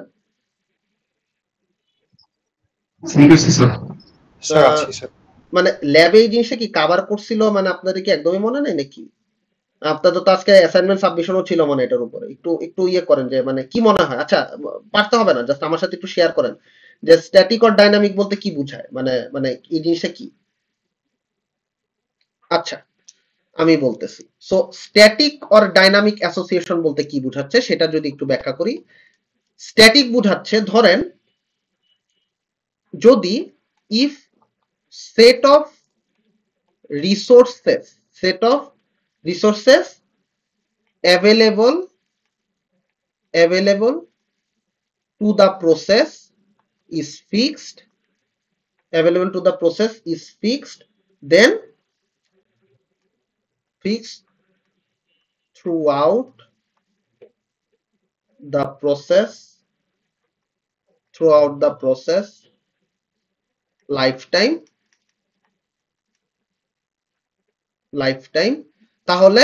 তাহলে কি বলতেছে, throughout the process lifetime, then association is static, ঠিক আছে। সো আমার এই জিনিসটা আসলে কি বোঝাচ্ছে, সেটা যদি বলি, যে আমার কাছে এখন পর্যন্ত দুইটা জিনিস আছে, একটা হচ্ছে আপনার প্রসেস, আর একটা হচ্ছে ডোমেইন। ডোমেইন জিনিসটা কি, হোয়াট ইজ ডোমেইন গাইস, মানে ডোমেইন জিনিসটা কি?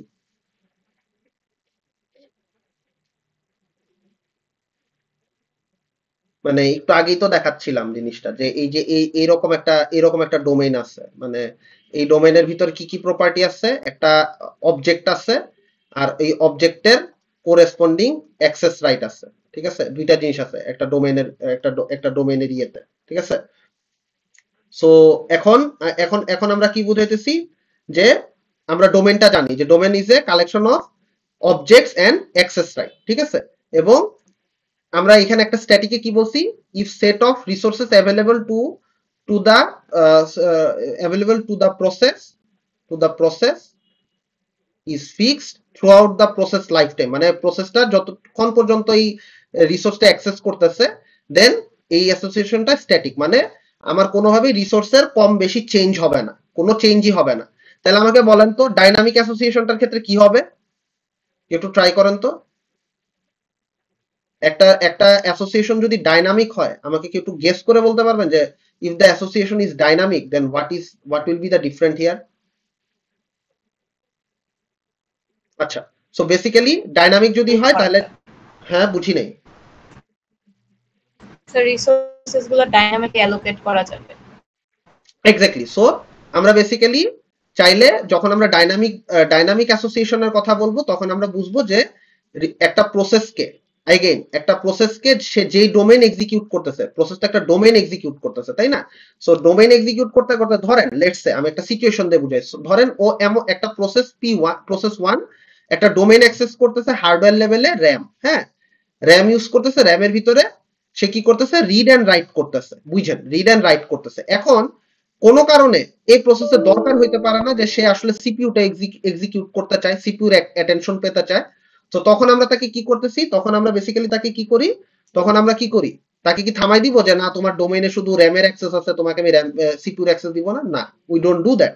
আমরা তাকে কি করি, তখন ডাইনামিক্যালি যখন তার ডিমান্ড বুঝতে পারি তখন আমরা তাকে হইতেছে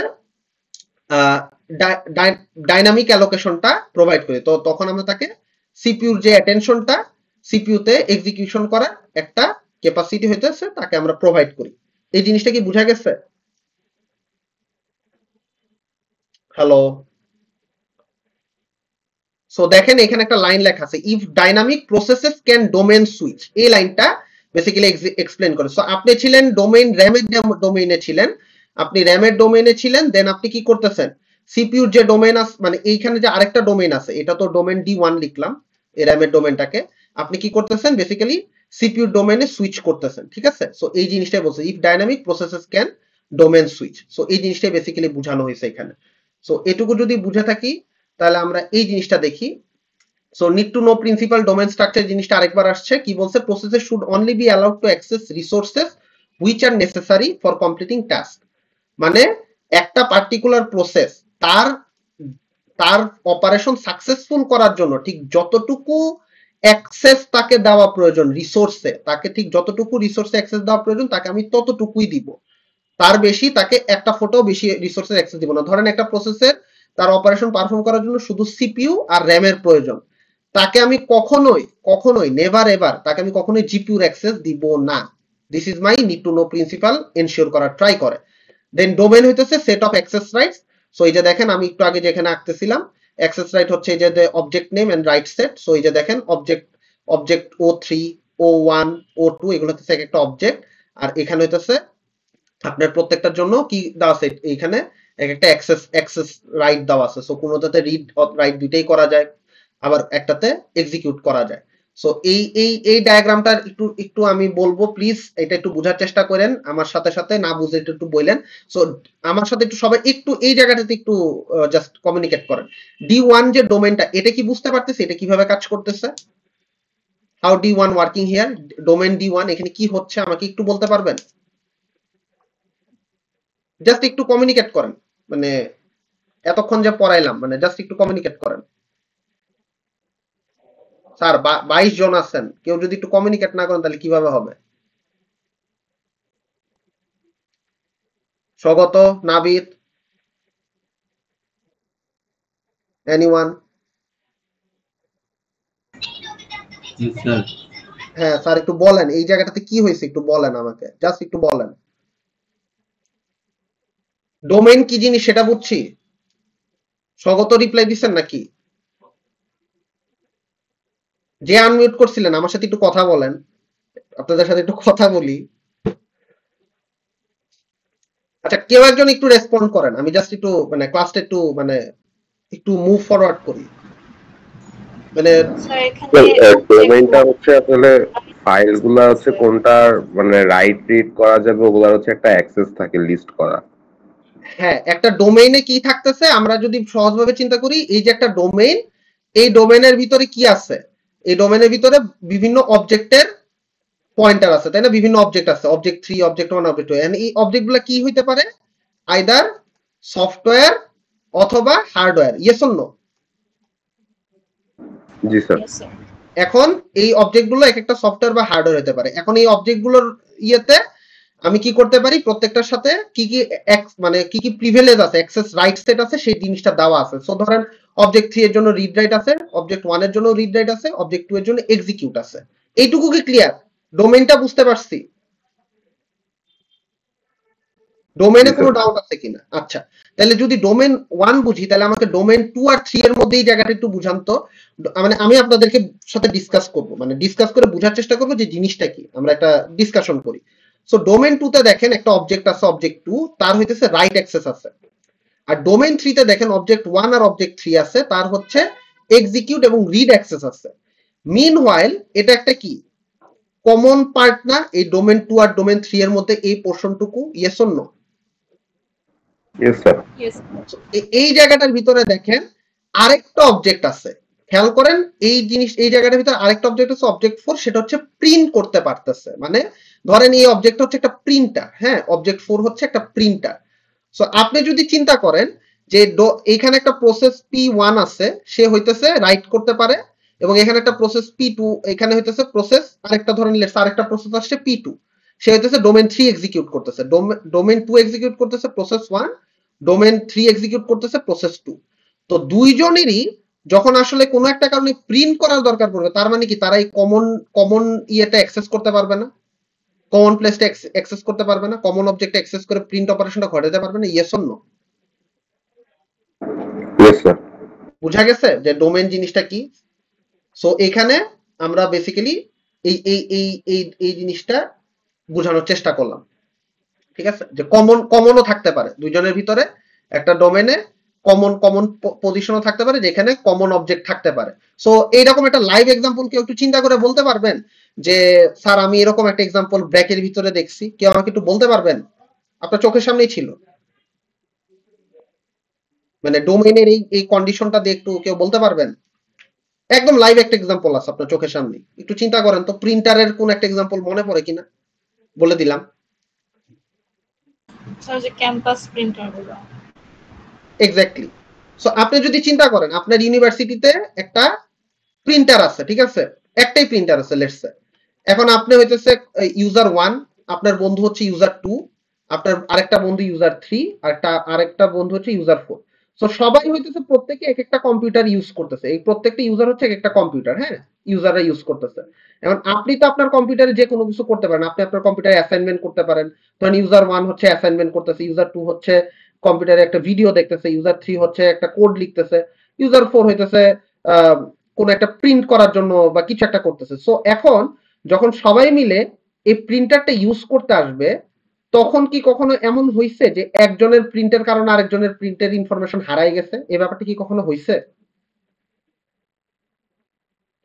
সবাই যখন একটা প্রিন্টার দিয়ে প্রিন্ট করতে আসছেন, চারজন বন্ধু যখন একটা প্রিন্টার দিয়ে প্রিন্ট করতে এসে চারজনই প্রিন্টে ক্লিক করছেন একই সাথে, কখনো কি হয়েছে প্রিন্ট হারাই গেছে, প্রিন্ট করার ডিটেলস? মানে আপনি একটা জিনিস প্রিন্ট করতে চাইছেন, এটা হারাই গেছে, এরকম হয়েছে কখনো? না স্যার। তার মানে বেসিক্যালি ওরা একটা কিউ মেইনটেইন করে। আপনারা যদি প্রিন্টারে কখনো লুকআপ করেন দেখবেন একটা কিউ মেইনটেইন হয়, যে আপনার মেইলের রেসপেক্ট একটা প্রিন্টিং ইনস্ট্রাকশন রানিং থাকতে পারে বা পেন্ডিং থাকতে পারে, আপনার ফ্রেন্ডের মেইলের রেসপেক্ট একটা প্রিন্টিং ইনস্ট্রাকশন পেন্ডিং থাকতে পারে। এরকম ভাবে বেসিক্যালি কি হইতেছে, ডোমেইন স্পেসিফিক ভাবে জিনিসগুলো কন্ট্রোল করা হইতেছে। সো লেটস সে D3 যখন এই প্রিন্টারে কাজ করতেছে, বিষয়টা এমন হবে না যে D2 এসে এটাকে এক্সিকিউট করার ট্রাই করবে। ট্রাই করতে পারে, না ট্রাই করলে ট্রাই করতে অসুবিধা নাই, বাট যতক্ষণ পর্যন্ত এই জিনিসটা অকুপাইড থাকবে কেউ একজন, তখন হইতেছে আরেকজন ইমিডিয়েটলি সেটা করতে পারতেছেন, ইউজ করতে পারতেছেন না। But it's common between this two. Okay, so domain implementation in ইউনিক্সে কি করছে? সো ইউনিক্সে ডোমেইন মানে ইউনিক্স বলতে বুঝাইতেছে যে মানে ইউনিক্স টাইপ অপারেটিং সিস্টেম যেগুলো আছে, যে বিভিন্ন ধরনের আপনাদের হয়তো ইয়ে দেখাচ্ছে উবুন্টু এটসেট্রা, এগুলো দেখানো হচ্ছে, আর্চ লিনাক্স, এরকম বিভিন্ন গুলো আছে। সো এগুলো তো লিনাক্সেরই ডিস্ট্রো বেসিক্যালি। সো ডোমেনে একটা ইউজার আইডি দেওয়া আছে। ইউজার আইডিটা কি জিনিস? ইটস এ ইউনিক ইনফরমেশন, ঠিক আছে? ইউজার আইডি হচ্ছে একটা ডোমেনে particular user information. Domain switch accomplished via file system, মানে একটা ডোমেইন থেকে আমি ডোমেইন 1 এ আসছি লেটস সে, আমি ডোমেইন 1 থেকে ডোমেইন 2 তে যেতে চাই, এটা কিভাবে করতে পারি? এটা করতে পারি এটা ভায়া ফাইল সিস্টেমের থ্রুতে আমি এটা করতে পারি। Each file has associated with it a domain bit, এটা হচ্ছে সেট ইউআইডি। সেট ইউআইডিটা বেসিক্যালি কি করে? সেট ইউআইডিটা বেসিক্যালি যেটা করে যে একজন ইউজারকে আরেকজন ইউজার থেকে কি করতেছে, সেপারেট করতেছে, ঠিক আছে? Each file has associated with it a domain bit. So when file is executed and set UID is equals to 1 বা on, then user id is set to owner of the file being executed. When execution completes, user id is reset. So এই point একটু important, এই জায়গাটাতে আসলে হচ্ছে কি, এই জায়গাটা একটু বোঝার মতো একটা বিষয় আছে। সো বেসিক্যালি যেটা হয় যে আমি যদি একটু একটু একটু কনটেক্সট টেনে বলি, যে একটা এক্সাম্পল কনসিডার করেন যে যেখানে একটা ইউজার হচ্ছে পাসওয়ার্ড চেঞ্জ করতে চায়। সো পাসওয়ার্ড চেঞ্জ করার জন্য সে যেটা করতেছে, সে হইতেছে একটা ডেটাবেস হচ্ছে সে অ্যাক্সেস করতে চায়, যে এই ধরেন আমার একটা পাসওয়ার্ড আমার কম্পিউটার একটা আমি ধরেন এই কম্পিউটারটা অনেকজন ইউজ করতে পারে, ঠিক আছে? আমাদের তো এখন একটা ব্র্যাকের পিসি কি অনেকে ইউজ করতে পারে না? ইয়েস অর নো, পারে কিনা? Hello, Yes, sir. So Yes, sir, basically পারে। হ্যাঁ পারে। সো বেসিক্যালি জিনিসটা যেটা করতেছে অপারেটিং সিস্টেম, খেয়াল করেন যে ধরেন আপনি যখন পাসওয়ার্ড চেঞ্জ করতে আসছেন, ধরেন আপনাদের সবার উপর একটা ইউজার আছে, সে হচ্ছে রুট ইউজার, ঠিক আছে? তার কাছে সবকিছুর প্রিভিলেজ আছে, ধরেন এটা হচ্ছে ব্র্যাক অথরিটি, ঠিক আছে? তার কাছে সবকিছুর অ্যাক্সেস আছে। সো আপনি পাসওয়ার্ড চেঞ্জ করার জন্য যখন এই পিসিতে আসেন, তখন ধরেন একটা পার্টিকুলার পাসওয়ার্ডের ডেটাবেস আপনাকে হয়তো অ্যাক্সেস করতে হয়, ঠিক আছে? একটা পার্টিকুলার পাসওয়ার্ডের ডেটাবেস থেকে পাসওয়ার্ড নিয়ে আপনি আপনার জন্য নতুন পাসওয়ার্ডটা সেট করেন। সিচুয়েশনটা এরকম। So, এখন কথা হচ্ছে যে এই পাসওয়ার্ডের যে ডেটাবেস, এটা only allowed to access by the root user. Keep that in mind. This password database is only allowed to access by the root user. So এখন যখন একটা নরমাল ইউজার আসে, ধরেন আপনি, আমি বা আমরা যারা যখন আসি, তখন আমাদেরকে কি করা হয়? আমাদেরকে একটা সেট ইউআইডি এর মতো একটা বিট দেওয়া হয়। সো এই বিটটা কি করে? এই বিটটাই যে এখানে যেটা লেখা আছে যে set UID equals to 1। So তখন যেটা হয়, যখন আপনি পাসওয়ার্ডটা চেঞ্জ করতে আসেন, তখন যেহেতু আমাকে বলা আছে যে এই পাসওয়ার্ড ডেটাবেসের ওনার হচ্ছে রুট, ঠিক আছে? এই পাসওয়ার্ড ডেটাবেসের ওনার রুট, বাট যেহেতু তুমি লগ ইন করার সাথে সাথে তোমার সেট ইউআইডি 1 হয়ে গেছে বা অ্যাক্টিভ হয়ে গেছে, আমি ফর দ্য টাইম বিং ধরে নিচ্ছি। কেউ কি কিছু বলছেন? স্যার আমি কি ক্লাসটা একটু লিভ করতে পারি?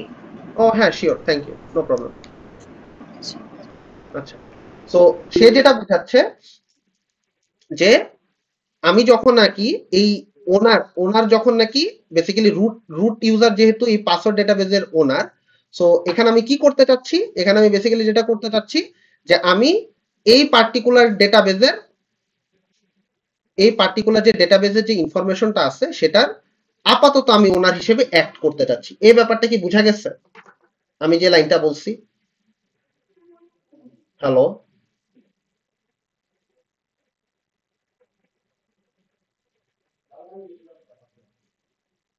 আমি কি পয়েন্টটা বুঝাতে পারছি? আচ্ছা, না বুঝাতে পারলে আমি জিনিসটা আরেকবার বলি, যদি কারো কাছে কনফিউশন থাকে। So let's say root user বলতে কাকে বুঝাচ্ছি? ব্র্যাক ইউনিভার্সিটিকে বুঝাচ্ছি। ব্র্যাক ইউনিভার্সিটি সবকিছুতে অ্যাক্সেস আছে, হাইয়েস্ট প্রিভিলেজড ইউজার, ঠিক আছে? ঠিক আছে, এটা হচ্ছে রুট ইউজার। আর এখানে মিনওয়াইল রুট ইউজারের পরে আমার এখানে হইতেছে ধরেন একটা পাসওয়ার্ডের ডেটাবেস আছে, যেটা আমার অ্যাক্সেস করা খুব জরুরি, ঠিক আছে? বাট এই পাসওয়ার্ড ডেটাবেসের ওনার হচ্ছে রুট ইউজার, এটার ওনার হচ্ছে রুট ইউজার। এখন কোনো কারণে normal user like me, you or anyone else who wants to access this password database, তাদের হইতেছে কোনো একটা কারণে এই পাসওয়ার্ড ডেটাবেসটা অ্যাক্সেস করা লাগলো। লেটস সে পাসওয়ার্ডটা সে চেঞ্জ করতে চাচ্ছে, বা এনি আদার রিজন এই ডেটাবেসটা সে অ্যাক্সেস করতে চায়। বাই দ্য ওয়ে, এই পুরো জিনিসটা কিন্তু, এই পাসওয়ার্ড ডেটাবেসটা কিন্তু একটা কম্পিউটার সিস্টেমের ভিতরে আছে, হ্যাঁ, ফর এক্সাম্পল। এবং রুট ইউজারটা তো আমি বুঝতেই পারতেছি কি সবচেয়ে highest privilege user. So root user চাইলেই তো যে কোনো সময় পাসওয়ার্ড ডেটাবেসটা ইউজ করতে পারে। বাট হোয়াট ইফ যদি আপনারও কোনো কারণে এই পাসওয়ার্ড ডেটাবেসটা অ্যাক্সেস করা লাগে, তখন যেটা করা হয়, অপারেটিং সিস্টেম যেটা করে যে সে সেট ইউআইডিটাকে অন করে রাখে। সেট ইউআইডিটা অন করার ফলে যেটা হয়, যখন ইউজার 1, ইউজার 2, ইউজার 3, ইউজার 4 তারা যখন এইখানে কোনো একটা কারণে পাসওয়ার্ড ডেটাবেসটা অ্যাক্সেস করতে আসে, ফর দ্য টাইম বিং যখন দেখে যে সেট ইউআইডিটা অন, তখন বেসিক্যালি এই পাসওয়ার্ড ডেটাবেসে আপনাকে সিম্পলি অ্যাক্সেস দিয়ে দিবে।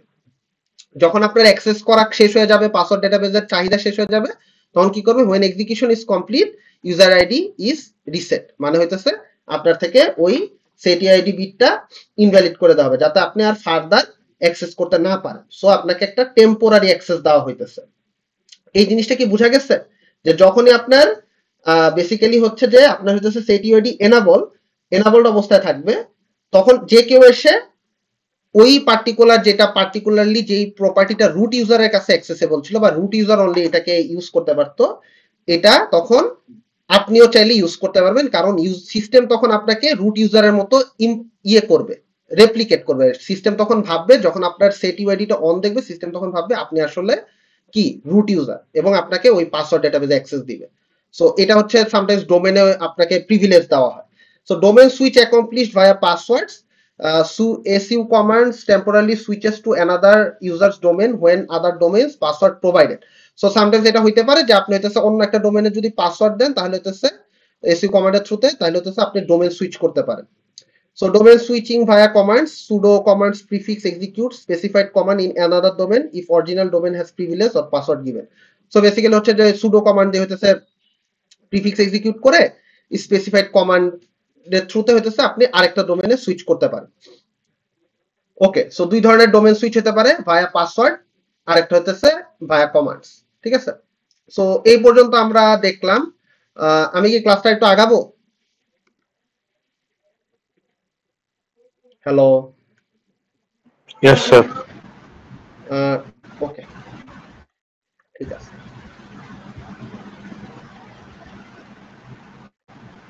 10টা পর্যন্ত দিব, 10টা 10 এরকম, এর বেশি যাব না আসলে। এই স্লাইডটা খুব ইজি, এই স্লাইডটা পড়াই দিলে আসলে আপনাদের জন্য হেল্পফুল হবে। ঠিক আছে,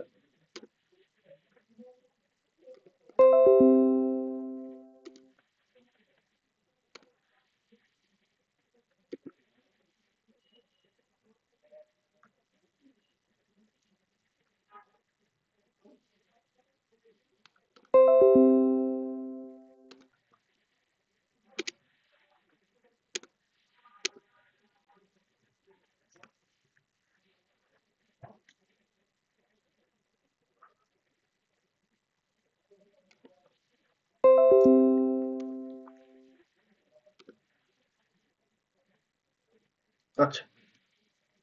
So এখানে domain implementation in Android apps, app IDs. So in Android distinct user ID are provided on per application basis. So প্রত্যেকটা অ্যাপ্লিকেশন, আপনি যে অ্যাপ্লিকেশনটাই আপনি এখন আপনি ইউজ করতেছেন, ধরেন আপনার সিস্টেম হইতেছে ডিসকর্ড আছে, তারপরে হইতেছে কোন একটা গেম আছে, লেটস ধরেন ক্ল্যাশ অফ ক্ল্যান, ঠিক আছে, তারপরে ধরেন কোন একটা ফেসবুক নামে একটা অ্যাপ্লিকেশন আছে, ঠিক আছে, তারপর মেসেঞ্জার আছে। সো প্রত্যেকটা অ্যাপ্লিকেশনের সাথে একটা করে ইউনিক আইডি দেওয়া হয়।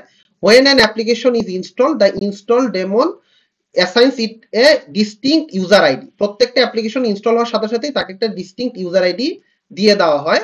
সো ওই ইউজার আইডিটার সাথে কি করা হয়, ওই ইউজার আইডিটার সাথে এন্ড এ গ্রুপ আইডি, একটা গ্রুপ আইডিও দেওয়া হয় along with a private data directory. So একটা অ্যাপ্লিকেশন ইনস্টল হওয়ার সাথে সাথে তাকে একটা ইউজার আইডি দিব, তাকে একটা গ্রুপ আইডি দিব এবং একটা প্রাইভেট ডাটা ডিরেক্টরি দিব, যেটা হচ্ছে /data/app name। মানে লেটস আপনার অ্যাপ নেম যদি ডিসকর্ড হয়, তাহলে /data/data ডিসকর্ড হবে। ঠিক আছে, whose ownership is granted to this UID or GID combination alone. তার মানে বুঝাচ্ছে যে অনলি এই অ্যাপ্লিকেশন ইটসেলফ কি করতে পারবে, এই পার্টিকুলার ইউআইডি বা জিআইডির কম্বিনেশনটি ইউজ করে ডাটা ডিরেক্টরি থেকে নেসেসারি ইনফরমেশন কালেক্ট করতে পারবে। ধরেন এই অ্যাপ্লিকেশনের মধ্যে কোন একটা প্রসেস যদি প্রয়োজন পড়ে যে সে তার ডাটা ডিরেক্টরি থেকে কোন একটা ডাটা ফেচ করে ইউজ করবে, ধরেন লেটস সে ডিসকর্ড একটা অ্যাপ্লিকেশন, ঠিক আছে, ডিসকর্ড। সো আমি ডিস লিখলাম সংক্ষেপে। সো ডিএস যদি আপনার মোবাইলের ভিতরে রান করার টাইমে যদি চিন্তা করে যে ডিসকর্ডের কোন একটা প্রসেস যদি চিন্তা করে যে আমার পার্টিকুলারলি এই লোকেশনে এই ডিরেক্টরির কোন একটা ইনফরমেশন এখন দরকার রিড রাইট অর এক্সিকিউট করা, তাহলে সে কি করবে, যেহেতু সে within the app itself, so সেই আইডি বা ইউআইডির হেল্প নিয়ে সে হচ্ছে কি করতে পারবে, ওই জায়গা থেকে ইনফরমেশন অ্যাক্সেস করে সেটাকে প্রসেস বা ম্যানিপুলেট করে তার নির্ধারিত কাজ করতে পারবে। বাট হোয়াট ইফ কোন আরেকটা অ্যাপ্লিকেশন, ফেসবুক নামে একটা অ্যাপ্লিকেশন আছে, ফেসবুক নামে অ্যাপ্লিকেশন আসলো, ফেসবুক নামের অ্যাপ্লিকেশনে ক্ষেত্রে সে কি করতেছে, সে চাচ্ছে ডিসকর্ডের মধ্যে ইন্টারভিন করতে, ডিসকর্ডের মধ্যে কি ঘটনা ঘটতেছে ডিসকর্ড অ্যাপ্লিকেশনটার ভিতর সেটা সে দেখতে চায় বা সেটা সে জানতে চায়। আমার প্রশ্ন হচ্ছে এটা কি করতে দেওয়া রাইট হবে না রং হবে? ফেসবুক যদি চায় আপনার ডিসকর্ড অ্যাপ্লিকেশনের ভিতর আপনি কি করতেছেন সেটা জানতে চায়, আপনার ফেসবুক অ্যাপ্লিকেশনটা, is it A right thing to happen or not? Hello, ধরেন আপনার ফোনে দুইটা অ্যাপ্লিকেশন আছে, ফেসবুক আর ডিসকর্ড। আমাকে একটু বলেন যে আপনি কি মানে অ্যালাউ করবেন কিনা যে ফেসবুকে ডিসকর্ড অ্যাক্সেস করার জন্য? প্রশ্নটাকে আমি বুঝাইতে পারছি? মানে এটা সিম্পল কোশ্চেন স্যার, একটু শুনে অ্যান্সার দিলেও কিন্তু হয়।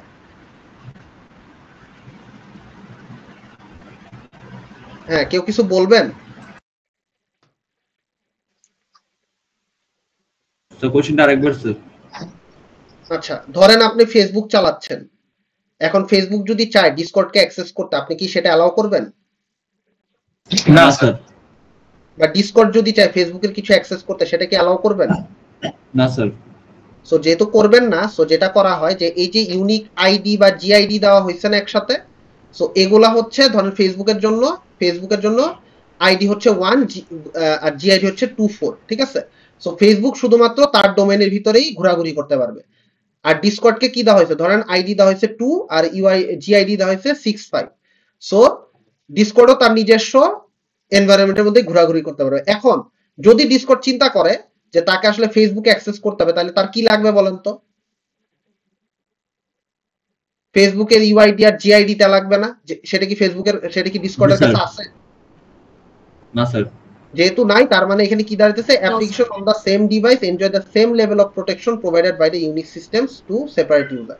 সো বেসিক্যালি প্রত্যেকটা অ্যাপ নিজেদের মতো ইন্ডিপেন্ডেন্টলি সিকিউরিটি এনশিওর করতে পারে।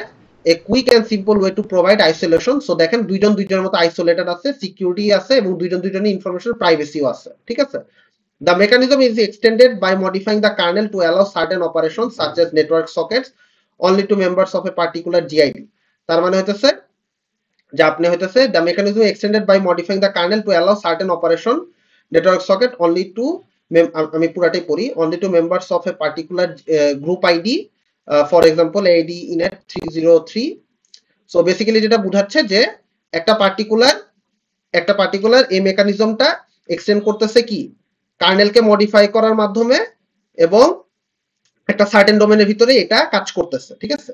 এ further enhancement by Android is to define certain user ID as isolated prevents them from initiating RPC request to any but a bare minimum of service. So মানে RPC মানে কি, কারো কোনো idea আছে?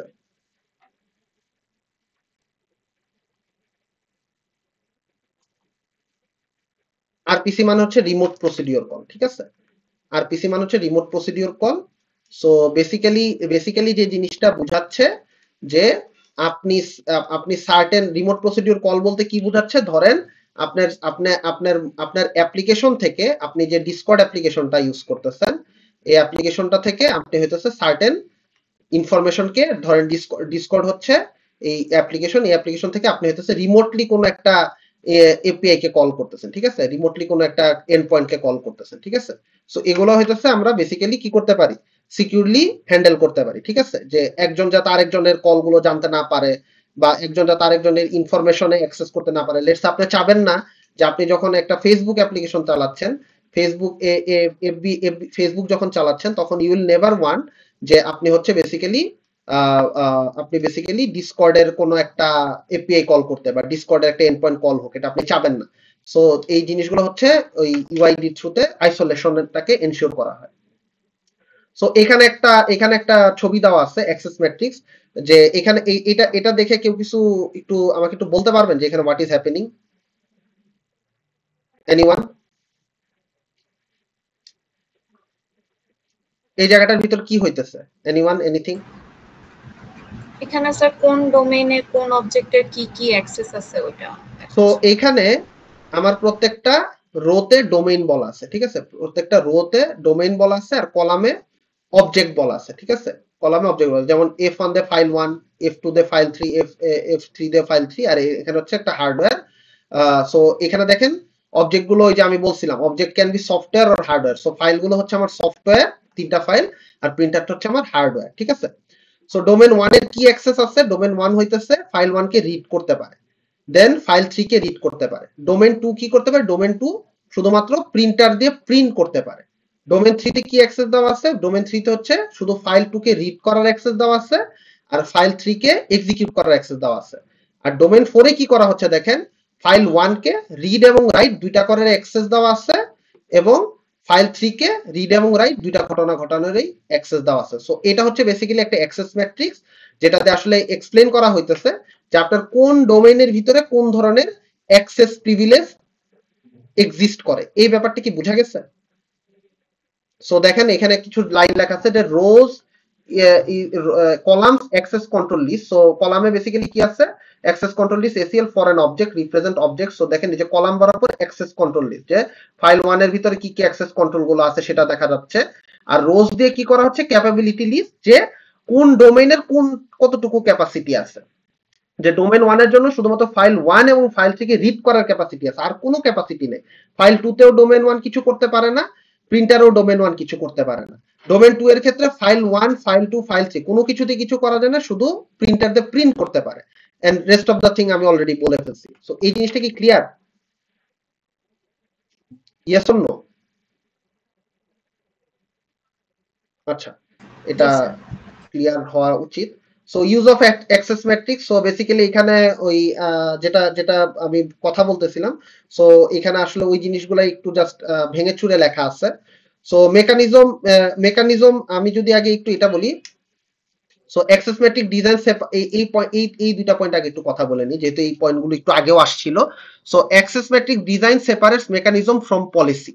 So mechanism কি, operating system provides access matrix plus access matrix rules if ensures that the matrix is only manipulated by authorized agents and that rules are strict enforced. So mechanism এর কথা আমি একটু আগে বলছিলাম যে যেই টেকনিক গুলো ফলো করে হইতেছে আমি পার্টিকুলার পলিসিকে ইমপ্লিমেন্ট করি। সো ওই অ্যাক্সেস ম্যাট্রিক্সটার দিকে তাকাইলে আমি আসলে ওই পলিসির ইমপ্লিমেন্টেশন পাই। ধরেন আমি বললাম যে ডোমেইন 1 এমন ভাবে ডিজাইন করব, আমরা একটা পলিসি বানাচ্ছি, পলিসির অ্যাসপেক্টে যদি কথাটা বলি, যে ডোমেইন 1 কে আমরা এমন ভাবে ডিজাইন করব যেখানে ডোমেইন 1 শুধু ফাইল 1 আর ফাইল 3 কে রিড করতে পারে। এটা হচ্ছে আমার পলিসি, আমি বলছি। বাট এটা আসলে কিভাবে জিনিসটা, মেকানিজমটা কিভাবে হবে সেটা আমরা কোথায় দেখতে পারতেছি, এই যে মেকানিজমে কি বলছে, অ্যাক্সেস ম্যাট্রিক্স দিতেছে। সো মেকানিজম ইমপ্লিমেন্টেশনের ক্ষেত্রে আমরা অ্যাক্সেস ম্যাট্রিক্সের সহায়তা নিচ্ছি, যে আচ্ছা এই টেকনিকে তাহলে আমরা ফাইল 1 এর মধ্যে শুধুমাত্র ডোমেইন 1 কে রিড করতে দিচ্ছি, আবার ফাইল 1 এর মধ্যে দেখেন ডোমেইন 4 কে রিড রাইট দুটেই করতে দেওয়া হয়েছে। সো আমরা একটা পার্টিকুলার মেকানিজমের থ্রুতে আমরা আমাদের ডিজায়ার্ড পলিসিগুলোকে অ্যাচিভ করতেছি, ঠিক আছে? আচ্ছা, সো এরপরে কি আছে, ইফ এ প্রসেস, আমি যদি এবার উপরের পার্টটা নিয়ে একটু কথা বলি, উপরের পার্টটাতে কি আছে, basically if a process in domain di tries to do operation an object oj then op must be in access matrix. So এই লাইনটাতে কি বুঝাইতেছে, এটা কারো কোনো আইডিয়া আছে? হ্যালো, এই প্রথম পয়েন্টে কি বুঝাচ্ছে, if a process in a domain, একটা প্রসেস আসছে ধরেন এই ডোমেইনে, ঠিক আছে, একটা পার্টিকুলার প্রসেস আসছে, পয়েন্টটা বুঝেন, একটা পার্টিকুলার প্রসেস আসছে এই ডোমেইনে, প্রসেস পিওন আসছে এই ডোমেইনে অ্যাক্সেস করতে বা এই ডোমেইনটাকে ইউটিলাইজ করতে, tries to do OP on an OJ object then OP must be in the access matrix. তার মানে এটা কি বুঝাচ্ছে বলেন তো?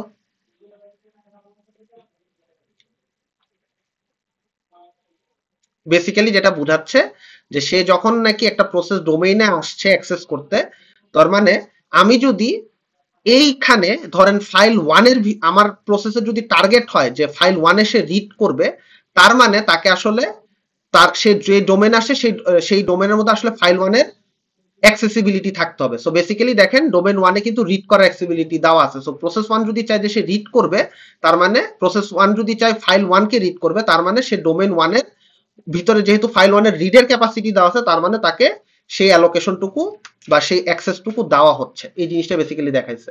So user who creates object can define access column for that object.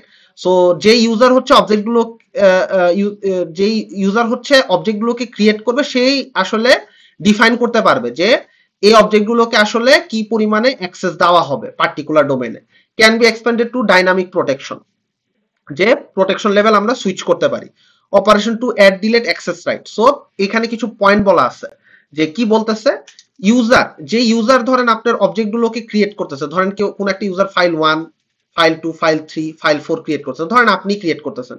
So আপনি আসলে ওই কলামের ভিতরে, যেহেতু এক একটা ফাইল এক একটা সফটওয়্যার অবজেক্ট, সো আপনি কি করতে পারেন, আপনি হচ্ছে অ্যাক্সেস মডিফিকেশন দিতে পারেন, যে ধরেন ফাইল 1 কে আপনি শুধু রিড অ্যাক্সেস দিলেন, ফাইল 2 কে আপনি রিড রাইট দুইটাই দিলেন, ফাইল 3 কে আপনি রিড রাইট এক্সিকিউট সব দিলেন, বাট ফাইল 4 কে কোনো কিছুই দিলেন না, ঠিক আছে? সো আপনি বেসিক্যালি ওই যেই আপনি যেহেতু অবজেক্ট বা ফাইল ক্রিয়েট করতেছেন, আপনি ওই পার্টিকুলার ফাইলের অ্যাক্সেস কলামের কি ধরনের অ্যাক্সেসিবিলিটি থাকবে সেটাও ডিফাইন করতে পারেন। Can be expanded to do dynamic protection. So ধরেন ডাইনামিক প্রোটেকশন বলতে কি বোঝাচ্ছে, ধরেন হইতেছে আপনি হইতেছে ডোমেইন সুইচ করতেছেন, যে ডোমেইন 1 থেকে আরেকটা ডোমেইনে যাচ্ছে, ধরেন যে এই ফাইলটা হয়তো অন্য আরেকটা ডোমেইনে হয়তো শুধু এই ধরেন D1 এ শুধু এই কয়টা আছে, লেটস সে অ্যাক্সেসিবিলিটি আছে, read write execute, but D2 তে যা হয়তো এটা এখানে শুধুমাত্র রাইটের এক্সিকিউশন থাকতে পারে, আর বাকিগুলোতে কিছুই থাকলো না। সো এভাবে করে আপনি ডাইনামিক প্রোটেকশন সিস্টেমও দিতে পারেন।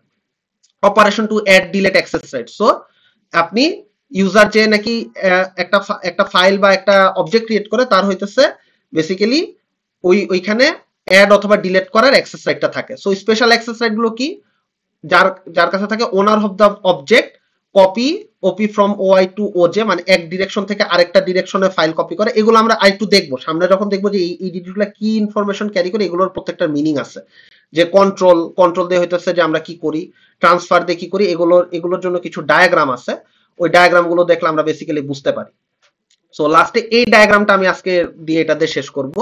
So access matrix with domain as a object. So এতক্ষণ পর্যন্ত আপনারা যদি খেয়াল করেন যে ডোমেইন আলাদা ছিল, অবজেক্ট আলাদা ছিল, ডোমেইনের মতো ছিল, এখানে দেখেন অবজেক্ট গুলো এখানে আলাদা ছিল, অবজেক্ট হয়তো হার্ডওয়্যার অথবা সফটওয়্যার, ঠিক আছে? বাট এইবার যেটা করা হয়েছে অ্যাক্সেস ম্যাট্রিক্সে, ডোমেইনকেও অবজেক্টের মতো এখানে কলামে নিয়ে আসা হয়েছে। দেখেন ডোমেইন 1, ডোমেইন 2, ডোমেইন 3, ডোমেইন 4, ঠিক আছে? তো দেখেন এই পোরশনটুকু এইখানে আমি যদি এই লাল দাগ দিয়ে এখানে পোরশনটা ডিভাইড করি, এই পোরশনটুকু আগের মতোই আছে, ঠিক আছে? এই পোরশনটুকু আগের মতোই আছে। নতুন করে অ্যাড করা কি হয়েছে, ডোমেইন 1, ডোমেইন 3, ডোমেইন 4, এই কয়েকটা হইতেছে অবজেক্টের মতো এখানে নতুন করে দেওয়া হয়েছে। সো এখানে কি করা হয়েছে, সুইচ নামে একটা ইনস্ট্রাকশন আছে। কি বলছে, domain switch from DI to DJ is possible, মানে একটা ডোমেইন D1 থেকে আপনি অন্য একটা ডোমেইন লেটস সে D2 তে সুইচ করতে পারবেন, সেটা শুধুমাত্র পসিবল হবে যদি সুইচ, এই যে সুইচ নামে যে ইয়েটা আছে, ইনস্ট্রাকশনটা আছে, এটা আপনার অ্যাক্সেস ম্যাট্রিক্সের IJ কলামে প্রেজেন্ট থাকে। সো D1 নামে যে কলামটা আছে, D1 নামে যে ডোমেইনটা আছে, সেটা কি করতেছে, ফাইল 1 এ রিড করতে পারে, ফাইল 3 তেও রিড করতে পারে, এবং সে যখন এখানে ডানে আরো গেল, সে দেখলো কি ডোমেইন 2 তে সুইচ করতে পারে। সো আমি D1 থেকে ডোমেইন সুইচ করে D2 তে চলে যেতে পারি। সো D2 তে আসলাম, D2 তে এসে আমি কি করতে পারি, D2 তে এসে দেখলাম যে লেজার দিয়ে প্রিন্ট করতে পারি, এবং D2 থেকে D3 বা D4 এ কি করতে পারি, যেতে পারি। সো D2 থেকে লেটস আমি ধরলাম D4 এ চলে গেলাম। সো D4 এ চলে আসলাম, D4 এ আসার পরে দেখলাম ফাইল 1 রিড রাইট করা যায়, আমি এখানে দেখতেছি। তারপরে দেখলাম ফাইল 3 কেও রিড রাইট করা যায়। দেন আমি কি দেখলাম, D4 থেকে সুইচ করা যায় কোথায়, D4 থেকে সুইচ করা যায় ডোমেইন 1 এ, যে দেখেন ডোমেইন 1 এ সুইচ করা যায়। সো আবার আমি ডোমেইন 1 এ যেতে পারি। সো এইভাবে আমি বিভিন্ন ভাবে কি করতে পারি, বিভিন্ন জায়গায় ডোমেইনও সুইচ করতে পারি। সো আমাকে এখন ডোমেইন সুইচ করার প্রিভিলেজটাও দেওয়া হয়েছে সুইচিং ডোমেইনের থ্রুতে। সো এই ছিল আমাদের মোটামুটি up until this discussion. So এই পর্যন্ত কারো কোনো কনফিউশন থাকলে বলেন, বাকিটা আমরা নেক্সট দিন ডিসকাস করব ইনশাআল্লাহ ইন দা ক্লাস। এই পর্যন্ত কারো কোনো কনফিউশন আছে? আচ্ছা, যদি